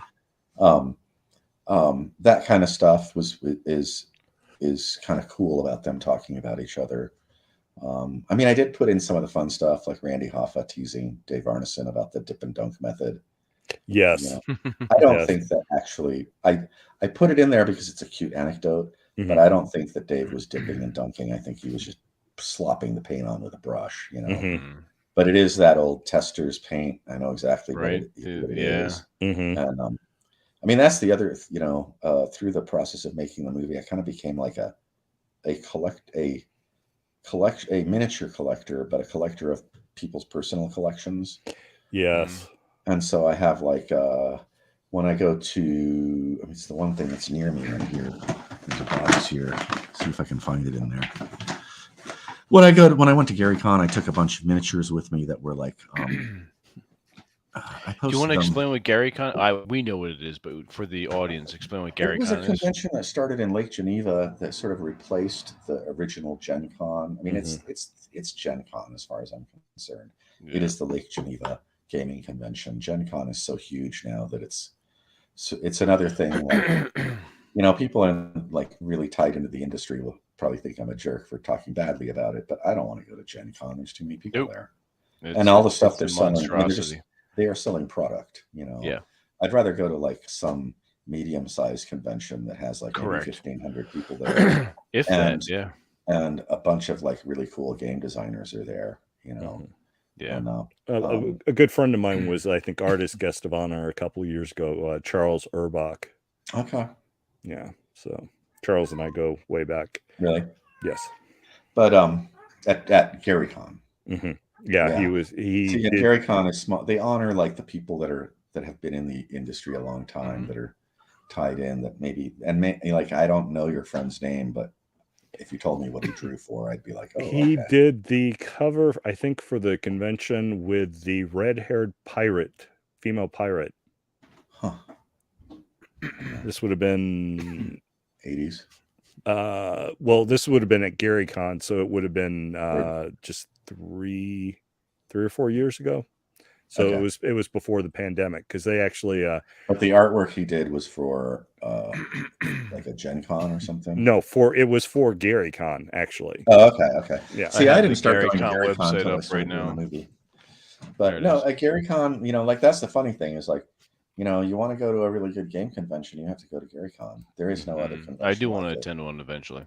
It'll just blow your mind. It's in a beautiful location and this amazing old hotel, you know, just like it's like a resort spa place, you know, with a golf course and everything. Not that I play golf, but yeah, I support Gary Con 100%. It is the place to go if you want to be around the old gamers. And then that's the funny thing, like there are these old gamers, like a lot of people may not know who Mike Mornard was, but he was involved with Gary and Dave. He was in both places over time, and he worked for Adventure Games, I believe. He was a player in Phil Barker's game, and still plays Tecumel. He doesn't care because, you know, that's what he learned. That's what he played. He was in Barker's personal campaign, but I ran into Mornard, and Mornard discovered that we're both model railroaders. Oh, cool. And so, and we, you know, and like I've been scratch building a lot of narrow gauge stuff. I haven't lately. I've been just too distracted, but for a while I was scratch building like Colorado narrow gauge trains out of little pieces of wood and stuff, mostly out of found objects because I'm like cheap. It's fun to just use like Elmer's glue on what you can find, right? Mm-hmm. And but Mornard is a train fan too, so I ran into him. He's like, "Oh, Griff, you know who this guy is?" And he told me about this guy. He's like, "Yeah," and you know, and I was like, "Oh yeah, I know that guy. I talked to him on the internet." And he's like, "Oh, I was at his house like a month ago, running trains on his layout. It was awesome." You know, and I was like, "God, I got to make it up there." He's up in Nebraska, you know. So, and you know, so there's that. I mean, like Mornard and I connect on model train. Like if Mornard and I run into each other at Gary Con, we're talking about model trains. We're not talking about wargaming. You know. And so, yeah, it's just a great convention, though. It's really worth going to. I ran into, like, I got to hang out briefly with, I mean, it was hilarious because we were all just wrecked. So I finally got to meet Zach of Xenopus Dungeon, Xenopus Archive. And yes, he has me banned on Twitter for some reason. Oh, really? What? Yeah, I have no idea what. I cannot think of a negative interaction I've ever had with him. But it might be a bug, you know. on Twitter. Yeah, Well, So I'll talk to him. I'll tell him like you got to unban this guy. And yeah, like see, that's the like the lounge area. You walk in the front steps, straight ahead of you is this area. You look out, there's a little pond below there and stuff. It's Yeah. just stunning. It looks really cool. Yeah, it's cool. I mean, for a convention, it's the Yeah. most elite, classy, you know. But the And other no, part of we it have is, I know he's messing around, but no bacon. It's not a convention for dudes named Gary. yeah. We Well, have what's we funny have is just like you know, the you know everybody wants to bury the hatchet. It's like all the Blackmoor guys go to GaryCon and run games. yeah. You know, they didn't this year. They weren't all there this year because of the pandemic stuff still, Mhm. and because they're older. And it's like I don't care what you say about the pandemic thing. I know plenty of people that died from it. You know, and I don't want to even argue that. But um, so yeah, so this year we didn't have as many of the Blackmoor bunch, but Hmm. before the pandemic that hit, I mean, there were as many Blackmoor players there as there would be like old original Greyhawk players. And so it's just this convergence of, you know, they're like, yeah, whatever, like we're gamers, right? We're gonna hang out, Yeah. we're gonna play some of the D&D, right? Seriously, that's Um, cool. um, so yeah, I mean, I just swear by it. I was wrecked when I went this year. I had a lot of drama getting there. Oh, jeez. And yeah, well, I left late and I drove through the night. I got there, it was maybe 11 and the Oh, next you're day. probably completely tired. I slept like an hour in the back seat of the car and woke up with a neck like this, you know. Oh, And wow. then at my hotel, then that night when I got to my hotel, I didn't read the fine print, but if you checked in after like 10 o'clock, there would be nobody there. And so you Oh, had to shit. arrange it beforehand. Yeah, so I sat in an upright chair and slept for a while in the lobby, and then I slept in the back seat of the car. Good Lord. So I was like running on like no sleep and then You're really just running bad on sleep. fumes. Yeah, and so the whole convention, I was really tired and exhausted. Like when I ran my Transport game, like at a certain, luckily I ran it late. It started at like 8, so for about 2 hours, I think I was in top notch condition. But then I was just like losing it, You and start crashing, somebody yeah. was like, "We need to leave. It's getting really late. It's been a great game." Right. Yeah. So it was about maybe 11 or 10:30 or 11. And I was like, okay, we can break off now. Right. This is okay. So yeah, but I don't know. I had a lot of fun, you know, ran a lot of games. It sounds like fun. Ran the Fletcher Pratt Naval. I couldn't find the miniatures for it. I got these big lead miniatures, ran the Fletcher Pratt Naval War game. Oh, nice. I did a write up on my blog. Like if you go to the Secrets of Blackmoor site and click the blog and go to the blog post after or before the John Arneson one. So you go to the blog. Okay. Yeah, just scroll down. You should see some metal ships there. Actually, let me While share you're doing this. that, I'm going to see if I can show this. He did this artwork for GaryCon 11. Oh, cool. Right on. So that was like, yeah, before I got to go. Yeah, so just scroll down past the John Arneson thing. There's Dave and John. Cool. Holy shit. Oh, there. Fletcher Pratt's Naval War Game. Okay. Oh, wow. very There's cool. a big. Yeah. They're big. Like a battleship is like 8 inches long, I think. Nice. And so I ran a bunch of people through, like you go further down, I had to have some action shots. Oh, yeah. You know, Oh, talk cool. about the game. Like there's supposed to use like golf tees, but I use buttons. They're easier because they don't tip over. Mm-hmm. That's true, yeah. And so we played some of that, which was just a blast. Actually, I want to play it. I've never played it. I've only refed it.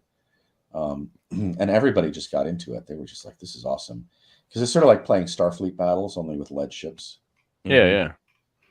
It's the same kind of concept. You know, you drive around and shoot at each other. I like it. I think that's the. I'm not Nelson sure if way. that's a friend of mine used to play one of the naval warfare games for World War II. He always ran the Imperial Japanese Navy. Oh, really?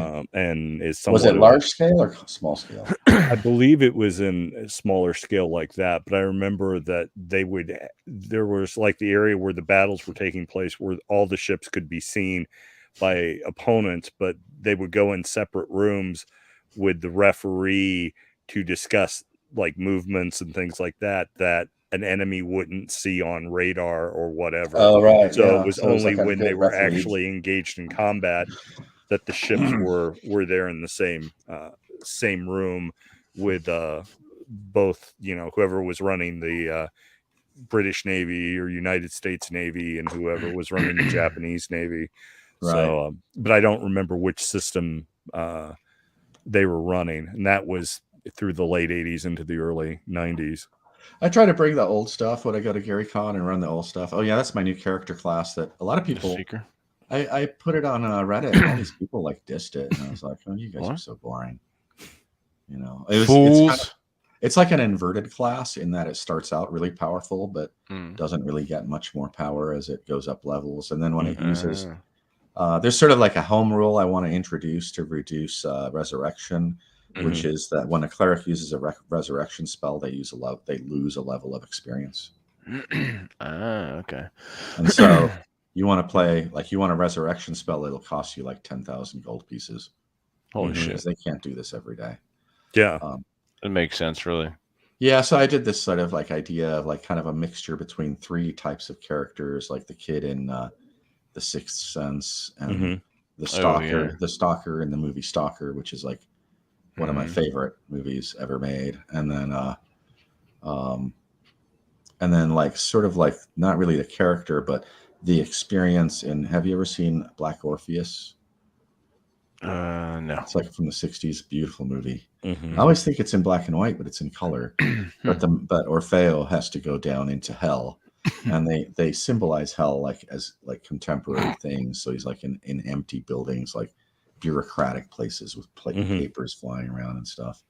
It's anyway. So yeah, that's I do a lot of stuff. I mean, I'm actively working on my OD&D campaign, even when I can't play it. I'm coming up with weird stuff. Oh, cool. Yeah. And my OD&D campaign is, it's in an active Blackmoor campaign.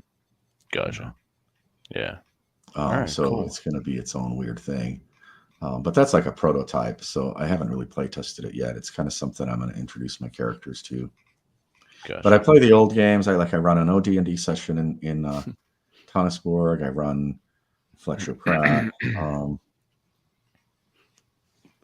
What else did I run? I had 3 things all set up to run in there, and now I can't remember what else I ran.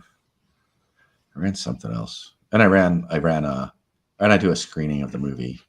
Cool. I always do a screening, and I mean, really, the person that should do a Gary Gygax movie should probably be me. I would probably be the most. Right. Fair, If you could get the right people to talk to you. Right. 5E is the happy meal of RPGs. I'm sorry. That just made me laugh. Oh yeah. Well, scroll down. Look at my graphics for the rest of it. There's some other stuff further down that'll help you experience my reaction. Yeah, I just talk about. See, I do a lot of discussions about what games are in terms of. The silence is numbing. Yeah, that was like the 50th anniversary of Blackmoor. Oh, okay. Last year, I didn't really blog a lot last year. I just kind of lost interest. We weren't gaming. Yeah, not much Nothing to say. was going on. I was dead broke, sitting at home in COVID times. Right. I talk a lot about things having to do with design. Like there's a whole blog section that I called, I think it's like understanding understanding Dungeons and Dragons or something, where I just work through the mechanics of Dungeons and Dragons and talk about the whys of the original design and how it relates to contemporary designs and how computer design, game design. There he is. About one of my favorite pictures. That's a cool photo. Yeah, he just looks so cute there. He's just a cute. That just sums up D&D right there. Well, he totally looks like someone I would have gamed with. Yeah, exactly. Yeah. Like every D&D player ever in the 70s. That's the Blackmoor bunch there. They can post a lot of the stuff. Yeah. That's the original crew. Holy shit, that's awesome.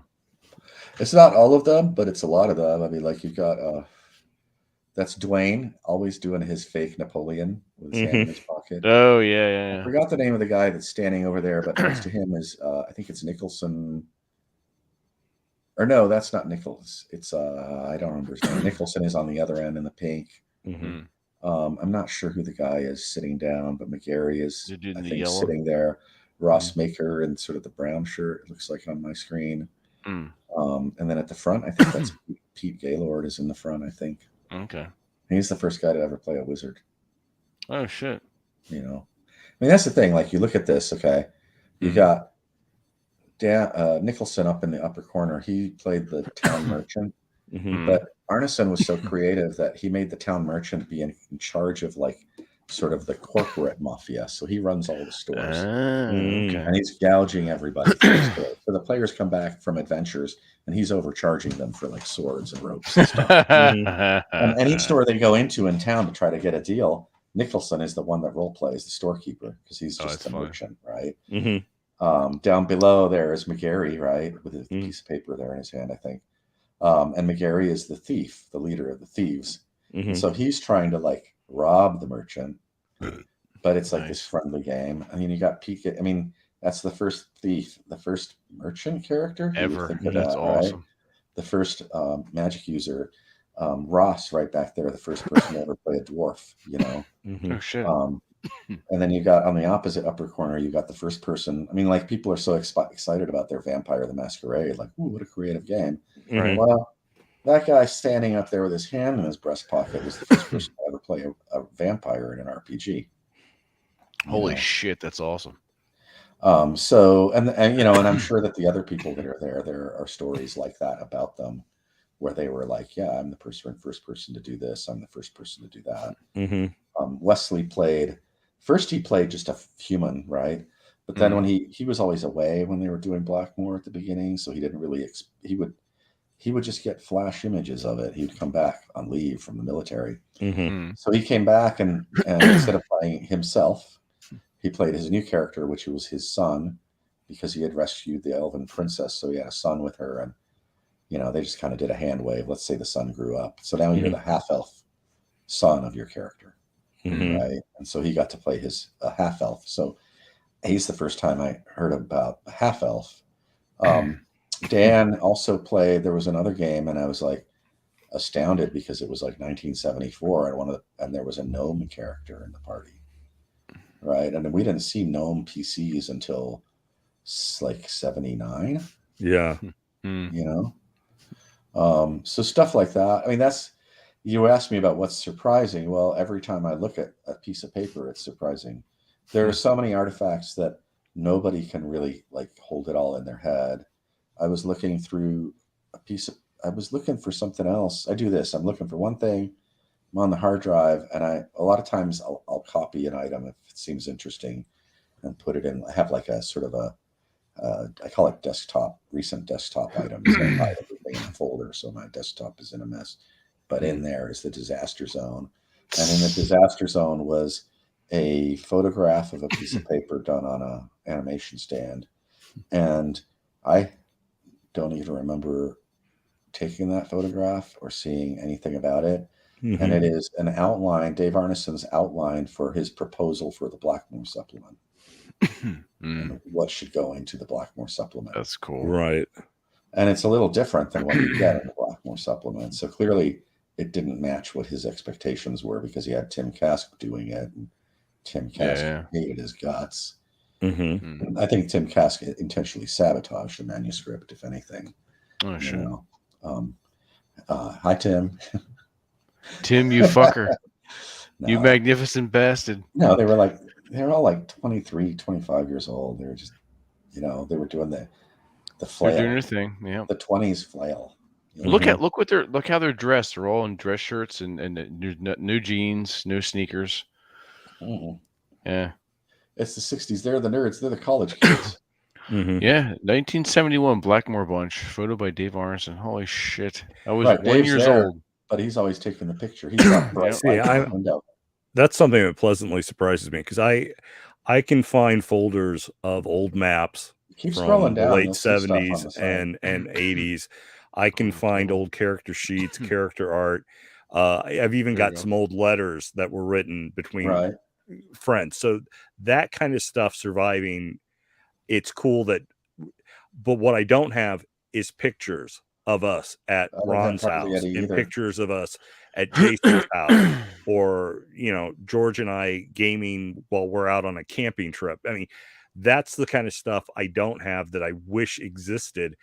And that there are so many photographs of these guys together over a gaming table, whether it's in Arneson's That's basement Gertie. or somewhere else. Stop there.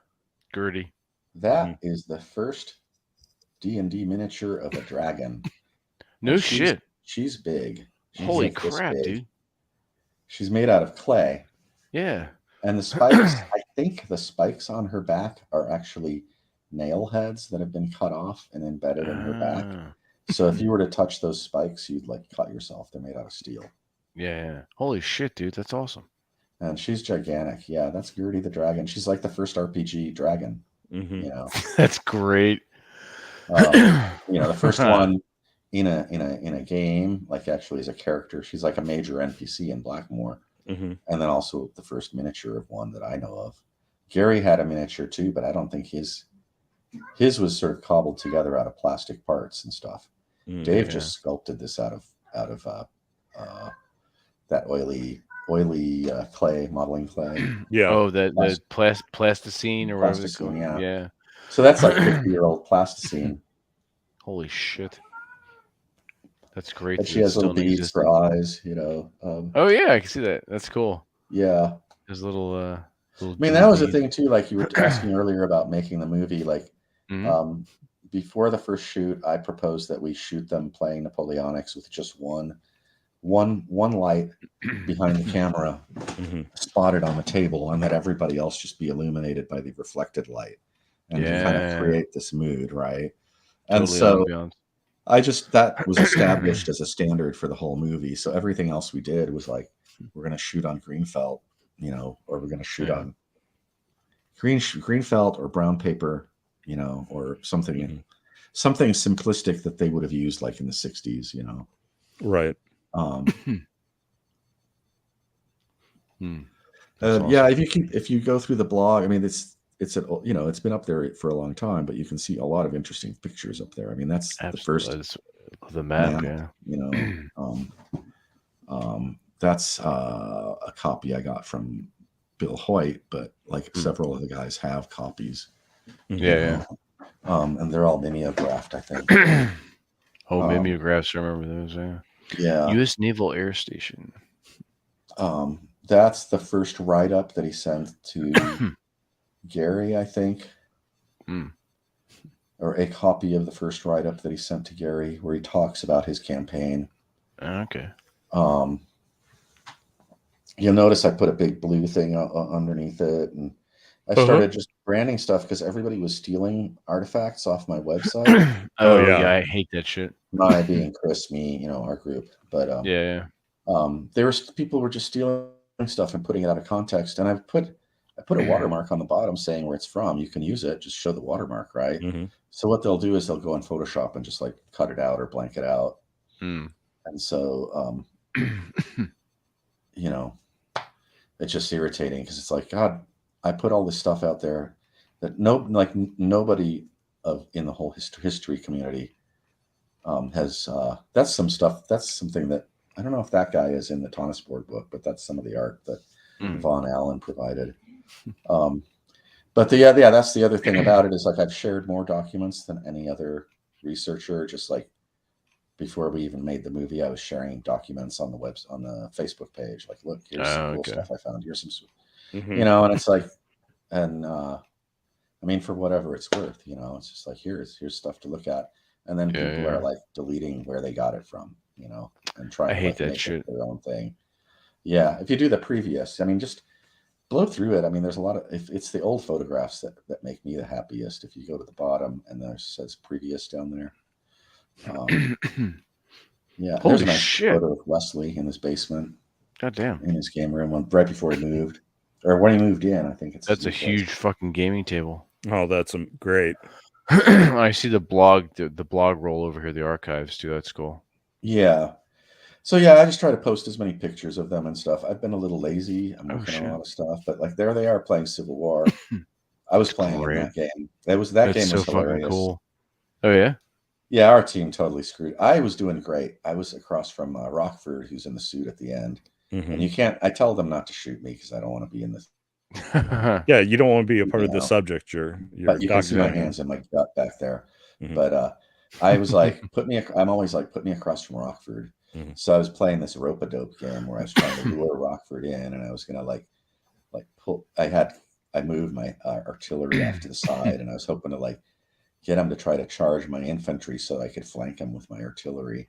Mhm. But later he was like, "Yeah, I knew what you were doing." I was like, "Well, my other plan was just to pull the infantry out and go across the river and make it so you couldn't charge me." Mhm. But yeah, I mean, it's just like I make up monsters. Hmm.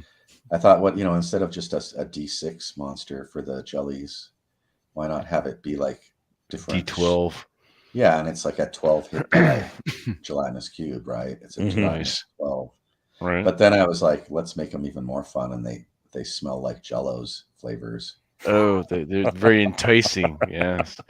Yeah, and then each Yeah. flavor has a different. Each It's like scent a has. it's like a fucking mimic. Yeah, every scent has a different like special power, There Mhm. you go. See, and the they're all many different. scented fruited platonic jelly.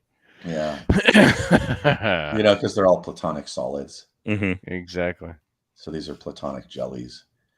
Uh, um, That's funny. Like a lime green, banana yellow. but yeah, there's like the flavors, and then the colors, the colors with the scents, and then you randomly roll their abilities of what they do when they. I don't know. I mean, it's just fun stuff. I mean, if you It's game cool. with me, you're kind of in a zany mode. Look, you made one. But yeah, and side effects. After you get, into one, you can have side effects and stuff. And some of them, half of them are good, half of them are bad. Mm-hmm. Just stupid crap. That's cool. But that's what D&D, what RPGs, to me, what they're about. Like it's not hard to make a chart. I've been coming up with different systems. I have a new combat system for. Did you role-playing draw games. this? No, that is what the hell is his name? I can't remember his name right now. He drew artwork that was used for a module that was published. That was by Dave Arneson. That was published in different worlds, like in the 80s. It almost looks like a Sutherland. It's Walter Moore. That's who it is, and he was an artist in the 70s. Oh yeah, there you go, Walter Moore. Yeah, I contacted him, and he was a real bastard on pricing. He was like, "Well, I'm gonna have to charge you scale 1970." Oh shit. What he meant was, I'll charge you what I used to charge people in the 70s. Yeah. So he gave us like this really good deal on the artwork. He was like, no, you're doing good stuff. I'm retired. This is fun. Cool. Yeah, I love the little like orky guy with the beaky helmet and stuff. He did a whole series of those of the same 3 players. There's a wizard, a cleric, and the fighter, and then a couple extra characters. Mhm. And those are in Tonisborg, and he did a whole series of those. So like, there's like different encounters with the same party of adventurers, sort of thing. Yeah. So it's kind of fun. Yeah, you can. All you see there is the cleric's mace in the background. But yeah, I just like keep scrolling. I just load it up with stuff. It's like it's all there for people to find. That's cool. Go check it out, guys. A blog on the Secrets of Blackmoor. But a lot of it is about gaming. Like this is an optional system for OD&D. I really believe that OD&D, like people try to rule OD&D and they create really complex systems. And I do the inverse of that, where I'm like, no, if you want to rule OD&D, you need to create really simplistic systems that clarify the system but make it easier to run. Yeah. And so I just came up with a system for. I don't use initiative, but I felt like the size of weapon should be the relevant thing, not who gets to go first. Gotcha. Yeah, so I just use common sense. It's like if you're charging us and we're like all holding spears and all you got is a sword, well, I think we're going to get a free attack in before you get to hack with your sword. Absolutely. I don't need to look in the rules for that, do I? No, that's common fucking sense. Right. I use that photo a lot, actually. It seems. It's my good photo. favorite. Yeah, it's my favorite. It really sums up the zeitgeist of the time. Yeah. And I'm working on another book. Oh yeah. This book, The Essential Blackmoor. There's like right here. Okay. sample chapter. Excuse me. Oh, cool. Yeah. Chapter 4. How far are you in, or how far are you into it? Because it says I'm chapter about 4 here. a third of the way into it. Okay. I'm finding more stuff, and so it's kind of evolving. I wanted to work with Dan Boggs, and at first he was like, "Well, you've written all this stuff. It's all in your voice, Griff. I don't want to, just do it by yourself." And I was like, "Oh man, I really liked writing the first book with you because it was frustrating because sometimes I would disagree with you, but I felt like the collaborative quality of working with somebody made for a better manuscript." And so, but then he came at me and he was like, "Griff, we need to do a Blackmoor book because there's all this Blackmoor stuff that needs to be published." And I was like, "Yeah, Dan, that's what I wanted you to work on with me. Like, right. There's a whole dungeon that needs to, there are 20 levels of dungeon that need to be published." Holy shit. And there are like old drawings, there's a town, there's a dungeon, there's a world, but yeah, I just talk about all kinds of things on the blog, just whatever comes to mind, that I feel is relevant. I still love that skulking with the intent to commit mopery on that wanted poster. That cracked me up when I saw that on for the first time on the in the movie.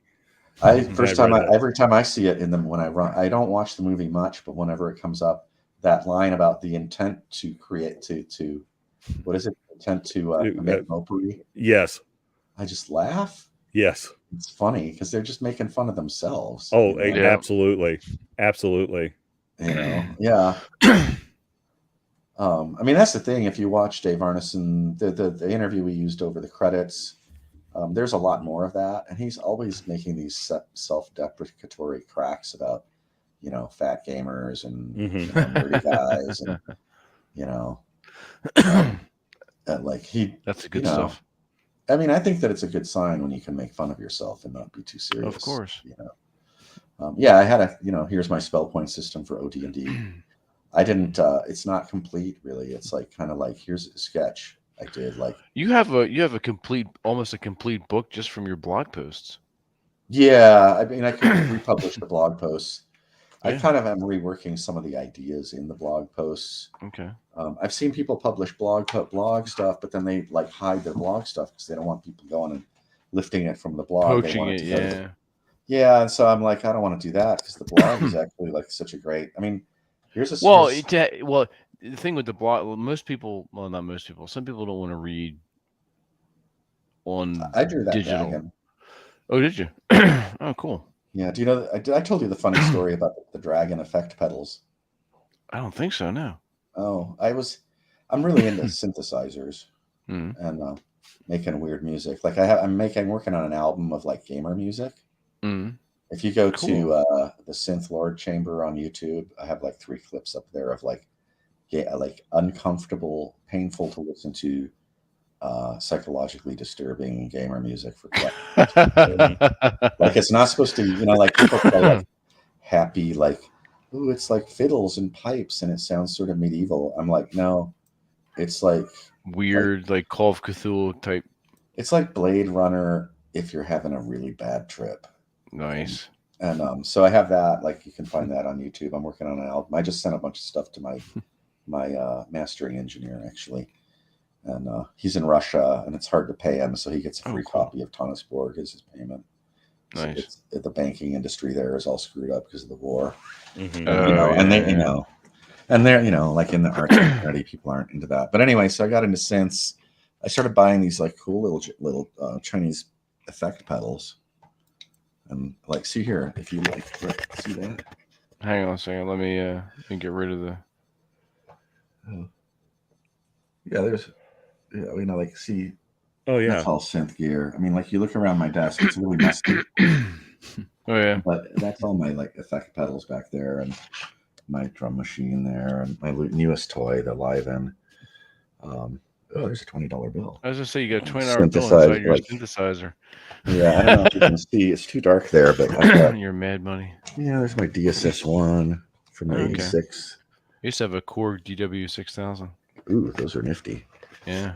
Anyway, so I got into all these pedals that were cheap, these cheap Chinese pedals, and so I've been telling them. I see, this is an exciting story to me. Everybody wants to talk to me about D&D, and I'm like, can we talk synthesizers? There are these companies, they produce like the original reverb pedal looked like this, and they just had this like really bad like it was just crappy clip art, right? But there are these incredible little pedals, and they cost nothing.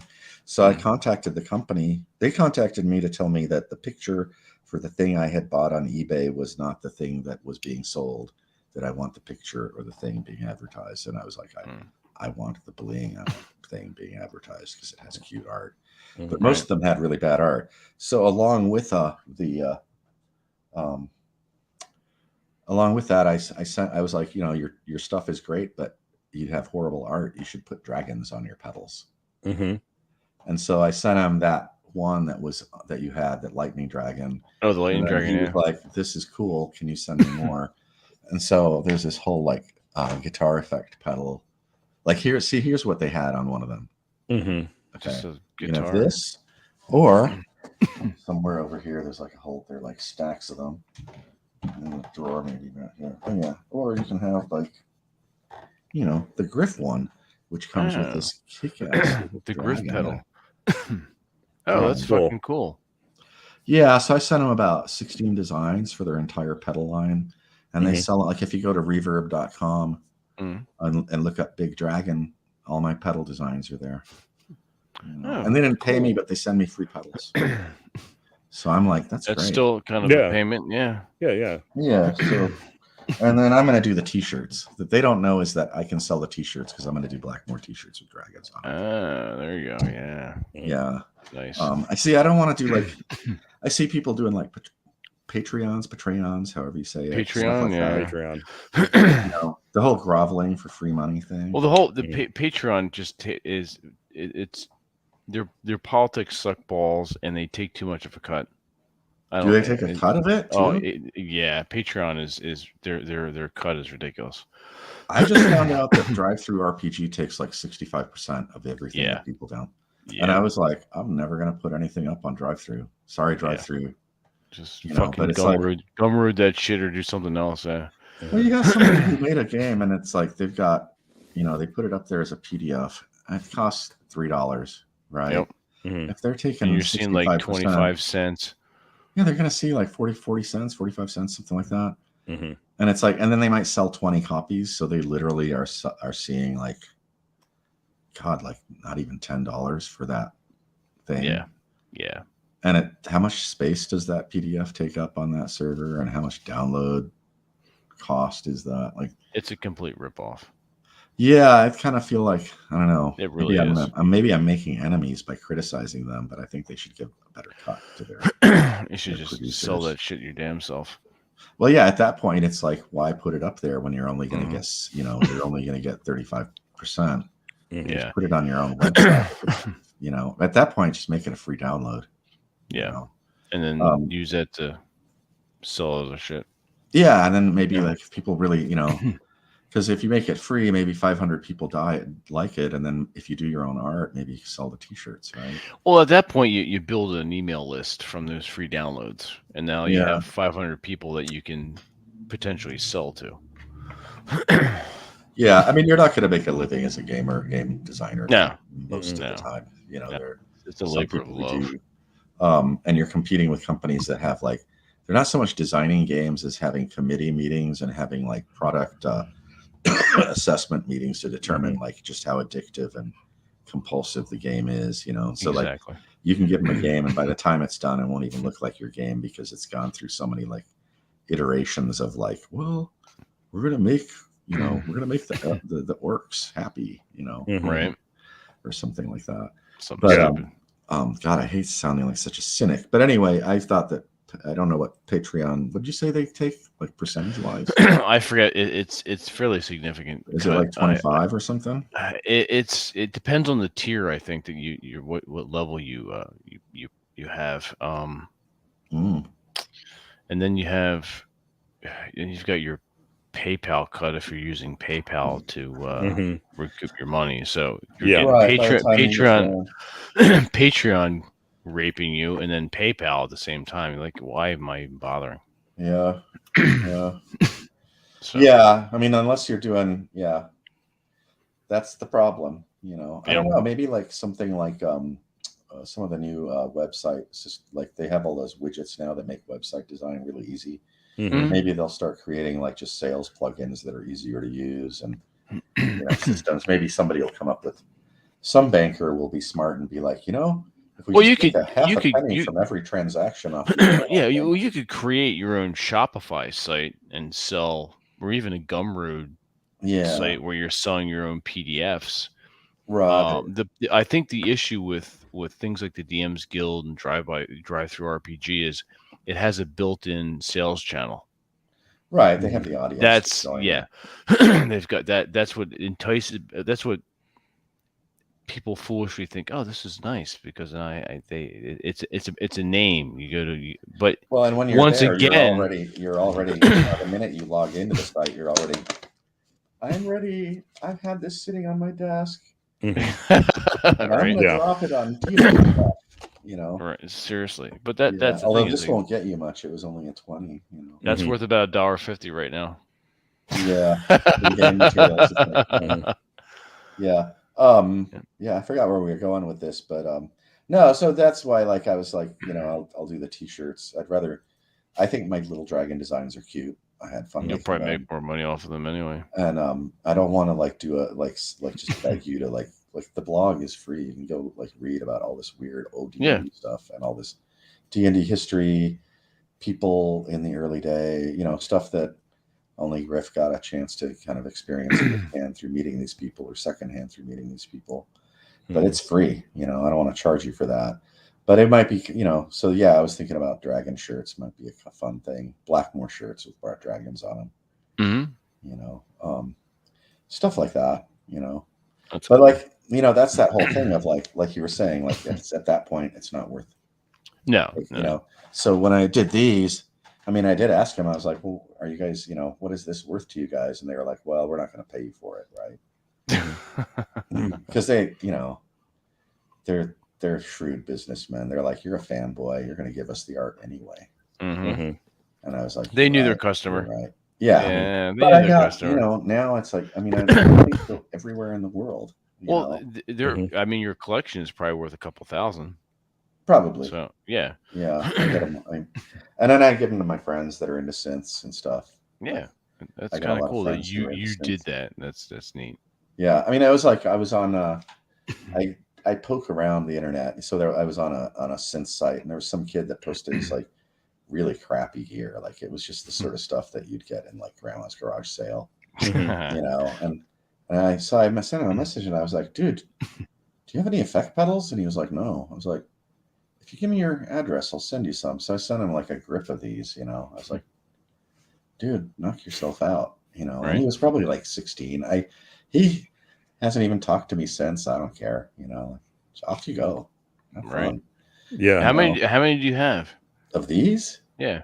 Well, they send me, they had a previous line under a different brand name, Mm-hmm. and those were on Amazon. And so they still sell the other ones on Amazon, and then they sell these on Reverb. They're kind of a premium version.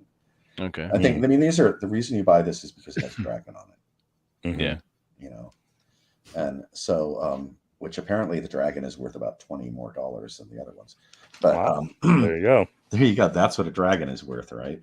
But so they get all these returns where people will just buy it and they're like, I don't like the way it sounds, Mm-hmm. And it's sort of funny because the reverbs actually sound really good. And so a stereo reverb is expensive, but I'll take 2 of those and put them on separate outputs and put them on the same setting, dial them as close as I can. And they're just like, suddenly the stereo output is like, ooh, this is massive. Nice. Stuff like that, run my synths through distortion pedals and stuff like that. I'm not really here to talk music. You probably don't want to talk music, but talk about it. That's what we're here to talk about. Anything really. Right? I like I said earlier, I don't like interviews. I don't give a shit about interviews. I hate interviews. You just want to talk shit. I just want to talk some shit and just I'll ask some questions to get the conversation going, but I already know what I think. I want to know what everyone else thinks. My favorite new pedal. What's that? It's made by Hot Tone. It's called a Crush. And Okay. if you go, there's one really good video where a guy uses this with a drum machine, with a synthesizer, with a like a bass synthesizer, with like a lead synthesizer, and with a pad, and it Yeah, basically just it basically reduces the bit. It samples everything into a really low bit rate and spits it out at a really low quality signal, and it becomes garbage. And I'm like, if it's a garbage pedal, like that kind of sound, I'm like, woo, this is great, you know. Cool. Yeah, I'm just like, this is my hobby, you know. Like I Okay. do the game stuff, but I also do this, you know, and model trains. I do all. I Model have trains many are awesome. hobbies. Yeah. It's good to be eclectic. Well, Yeah, model trains are absolutely. cool because you learn like that's kind of where I got my fantasy miniatures are what got me into. Oops, there I go. Like Humbrol paints, like everybody's using these water-based paints, and I think that like painting miniatures should be a dangerous act unto itself. I used to use Tester's paints when I first Yeah, started. testers. My first Yeah. were testers. Humbrol, this like English brand. They're like in little miniature paint cans with a little lid you smash down and have to pry it up. Yeah. And they're oil based, and you'll develop like, you know, tumescences on your forehead or You something. get tumors and shit. Yeah. Yeah. Third eye. You know, yeah. And but it's like what I mean, I swear by that stuff for painting miniatures. Mm-hmm. And like testers, you know, I don't know, everybody's using these water-based ones. Testers had back in the day, they had these metal fleck ones. Yeah. And they had I remember those. Do you remember that emerald? Yeah. Green? Yes. I had like this gargoyle I painted with that emerald green, which was my character, Argyle the gargoyle. And it was just beautiful, you know. It's just, and yeah, they just, you know, all that the acrylics just don't compare in like brilliance of color as oil paint, I don't think, you know. So there's my big thing. That's another troublemaker thing, right? I've just suggested everybody like get toxic paint.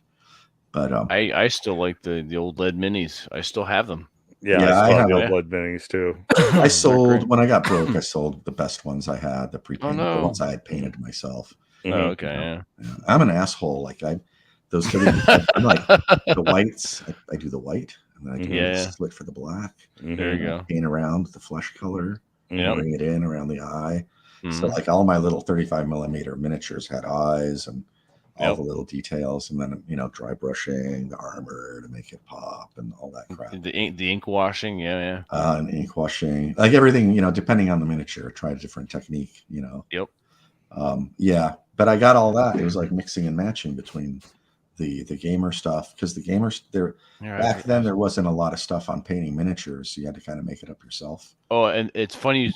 we did a live painting with one of our buddies. I saw. You saw that? Yeah. Watch that. With Raul. Yeah. So did you see when I showed you? I showed the book that I used. I haven't watched it yet. I just saw it, and I was like, that looks cool. Check it out. I in the beginning we do something called a Geek and Tell, and the book called Dicing with Dragons.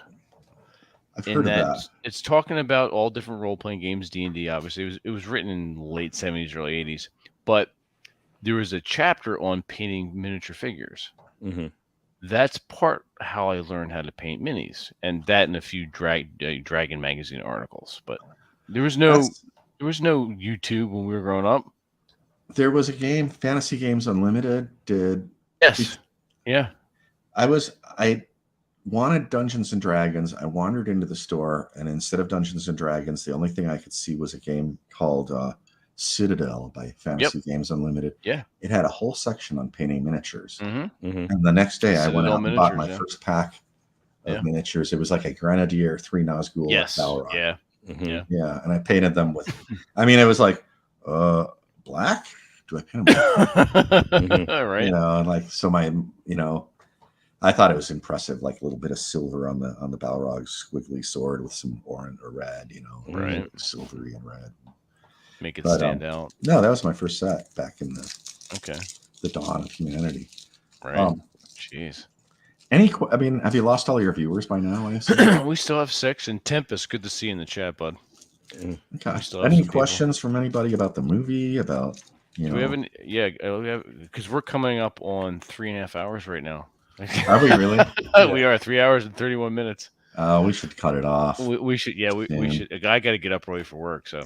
It's only like 10:30 for me. Oh, hush. Colorado. You Western guy. Shut the hell up. Yeah. Jeez, it's what? It's what time is it for you, Robert? At the same time as you. It's over 30 minutes after midnight. Okay, you're the same time. You're on West Coast time, aren't you, Griffin? I'm no Mountain time. Mountain time. Yeah, and I haven't even said anything truly toxic. Tonight. You're like 9:30, aren't you? Yeah. What the I fuck? Can't say. I mean, it's like you can say anything you want. Toxic. It's sort of the end of the show. Go ahead. Have at it. I don't have anything toxic to say. Racism is bad. Be nice to each other. Buddha, Play Jesus, the way you want. Whoever, Yeah. And Muhammad all love you. I don't care. Be excellent. Nice Party on, dude. That's right. Be excellent. Yeah. There you go. Any more questions before we sign off for the morning? Because it's now Thursday morning on the the 12th? Yeah. May 12th. Holy shit! It's May 12th already. Oh God, I gotta pay my mortgage. Oh, that's the worst. Yeah, that's the monthly pain. I gotta go to the bank. There you go. Yeah, that's like the gaming pain right there. It's like you get done with the game session and like, I forgot to mail the electrical check. Right. The water bill, the electric bill. It was a lot more. It was a lot more fun when gaming only interfered with homework. Yeah, I was just like, I missed my homework assignment. What homework? What homework? Yeah. I can do homework. I hope I lived up to your expectations of absolutely discussion. I really enjoyed it. I thank you for taking the time out to do that with us. We wouldn't have gone this long if it was bad. Yeah. Right. You would have been like, we're like, fuck this guy. So no questions out there? No more questions. I don't think so. I think everyone is just like winding down too. They're probably not even there. They just have, like they're probably just listening in. But go by Thomasburg. I got to do the pitch. Do the pitch, please. Pitch. Where can everyone find you? Thomasburg, the movie. I'm all over the internet. I've been posting stuff on Reddit and various places, which is hilarious because I have trolls there that download everything I post on there. So I look at it and like at one point it'll be like 100% positive and then it'll be like 67% positive. Right. Where can everyone find you on Twitter? Because you're active on Twitter. Yeah, mostly on Twitter these days, which is weird because Twitter is such a festering cesspool. It's a shithole. Yeah, it's horrible. It's like a flaming dumpster fire. I try to. Although I think it might be better now. As much. Yeah, it might have gotten better. I'm open to changes. Exactly. Elon Musk wants to change it. Sure. Yeah. I'm only there for. I'm at what am I? Blackmoor _film. Your secrets like Secrets of Blackmoor. Blackmoor film, I think. Or Blackmoor film. Okay, Blackmoor film. Yeah. Just look for Toxic Grognard, maybe, or something like that. Or that's you. Yeah. Oh, unwholesome juice vendor. What? Or I'm just trying to think of word combinations. Just waking up fucking shit. Some alliterations and whatnot. Searches for me, like just. So you're Toxic Grognard. No, I'm not. No? There is a Toxic Grognard. I think there's something Grognard. Yeah. Well, I mean, like you follow me on there. Yeah, you follow me on there. We just talked on there. We just talked on the Blackmoor one. Yeah. Yeah, you can just connect through the two of us, if anything. But if you just type in Secrets of Blackmoor, okay. Well, I'll retweet everything. I'll retweet everything. Yeah. Come on, Bacon. You don't have a fucking question, you slacker. I don't have. All right. No, it's been a long chat. It's always like this when we get together to chat. It is, which is good though. Which is good. Yeah, I mean, every time I do a show, I just did another show with somebody else, and he was like, "Oh, dude, we've been going 2 hours. We got to cut it off, right?" So he stops recording. We go for another 90 minutes. I know, yeah. And then he edits it, and it's he's like, "I got to cut it down to like 90 minutes. It's 2 hours is too long." So he cuts it down to 90 minutes. We don't. Yeah, no, I would say like there's if you're wanting movie inspiration for RPGs, I say watch Stalker by Tarkovsky. Really? Yeah, it's the Stalker or Stalker? Just Stalker. Stalker. It'll bore you, but the setting is just stunning. Okay. And the director and the crew, like they likely all died because they filmed it in these like toxic, abandoned places in Russia, and they were all exposed to horrible chemicals, and they all died of like cancer and just horrible, leukemia. Well, that kind of adds to the viewing enjoyment. knowing Yeah, that. it's my. You have to watch the movie just so you can hit the end scene without Mm. knowing what's coming, and you see the end scene, Don't say it. and you don't want to watch the end scene until you get there, and then you'll just be like, That's usually what happens. what just happened? But then there's another one that just came out. This guy was working on this movie, and then he died, and his wife and his kid put it together, and it's called Hard to Be a God. Mhm. And it's like this alternate Earth that is like, I think it's like orbiting opposite the Earth around the sun, and it's like set, and it's like this medieval Oh, it's like world. gore. Gore's It's kind of counter like Russian the Russian same way. gore cinema, Yep. and then only maybe not with as much like branding and spanking. Mhm. Then I don't want to see it. Fuck that. Yeah, God damn no it. stars. No. We don't have any branding and Not spanking. even a 0.5. Yeah, Yeah. movies need more gory and values. That's one of the problems with cinema today. Absolutely. All right. Well, and no, I think films are like the best source for ideas. And I'm not, like, but don't look at the films that are inspired by RPGs. Look at the movies that inspire RPGs. Like there's, don't look at Star Wars. It's like he was cheating. He was watching all these games too. He stole it from somewhere. Right. But that fucker. Akira Kurosawa. I was about to say Akira. Yeah. Kurosawa. The other one that I think is really, I think it's called Carnival of Souls. Oh yeah, I've heard of that. Yeah. Oh my God, you got to watch that. Like the first half hour is totally schmaltzy and cheesy, but the rest of it is just like if you're into horror movie stuff. Oh my God, Yeah. And then I don't know. I mean, like I'm just babbling. I'm extending your show. That's cool. No, it's cool. We'll have you on, then we'll just babble about all kinds of other shit that has nothing to do with games.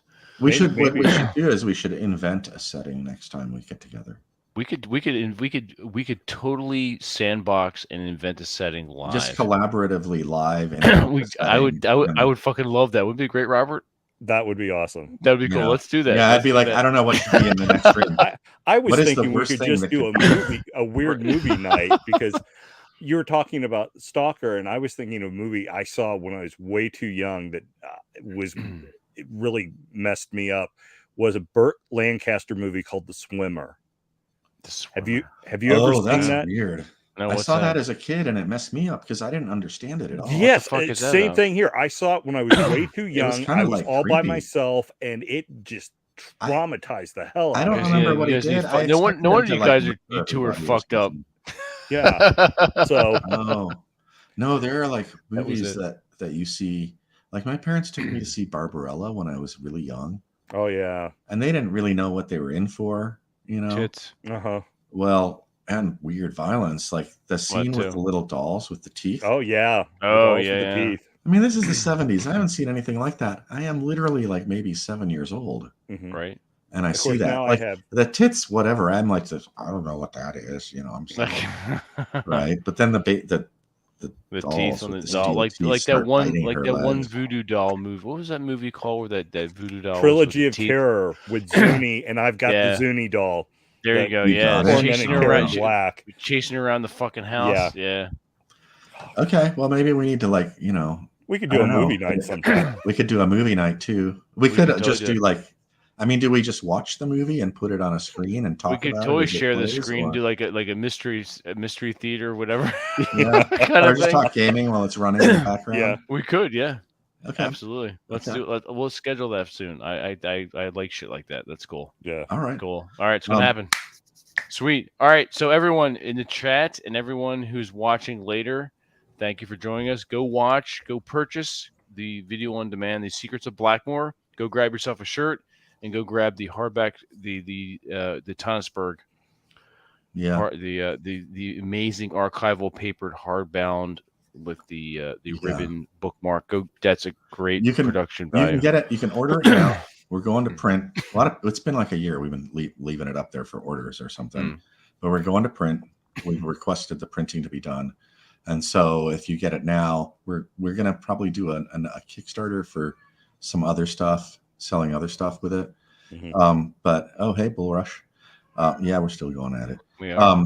But if you order it now, you're like a week out from printing. Oh, nice. I'm going to get mine this weekend.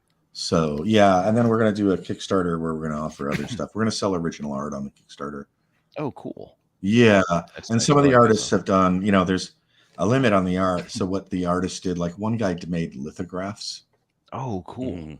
and so you can get Nice. these lithograph sets. There's like 50 of them, Yeah, and that's this really cool guy out of I want to say Sweden or Norway. I always Mhm. forget the countries. You know, those northern people. Those fuckers. Yeah, those. Yeah, Those bastards. yeah. Vikings. All right, bye. We can end the show. on that note, On all that right. note. So everyone watching, thank you for joining us. Thank you for hanging in, the six of you. Yeah. And we have one faithful Twitch streamer that watches us as well. Oh, I really? don't know who, we do. We have a Twitch. Vince tries to talk. Take two. When we stream live to YouTube, And then Twitch, he restreams it. and Twitter. No, he's just watching now on Twitch. Oh. So he's a follower of our Twitch channel. See, It is the best thing ever. bad things are. It's late. Bad things come to my mind. I have a really horrible sense of humor, but I'm not. Nothing wrong with that. I mean, I could maybe pantomime what I was going to say. No, we're going to leave it at that. I've We'll already leave, said- we'll save I said we'll some save. better. Well, this is a good ending. We'll save it for the next show. We'll save it for the personal conversations where nobody can watch, and Exactly. we can Yes. really, We'll have, really, what we'll do. really We'll have not to have you PC. on the another private Zoom. Yeah. There you go. All right, gentlemen. Ciao, guys. Thank you. Thank you for joining us, and Griffith, thank you for joining us. It's been a pleasure, and we'll talk soon. Yeah. All right. Night, everyone. Good night, Robert. Take us out. Keep the home fires burning. Keep the wine flowing. Keep lead shooting down range. Don't take any wooden nickels. And don't drink all the rum. Bull Rush, shut the fuck up.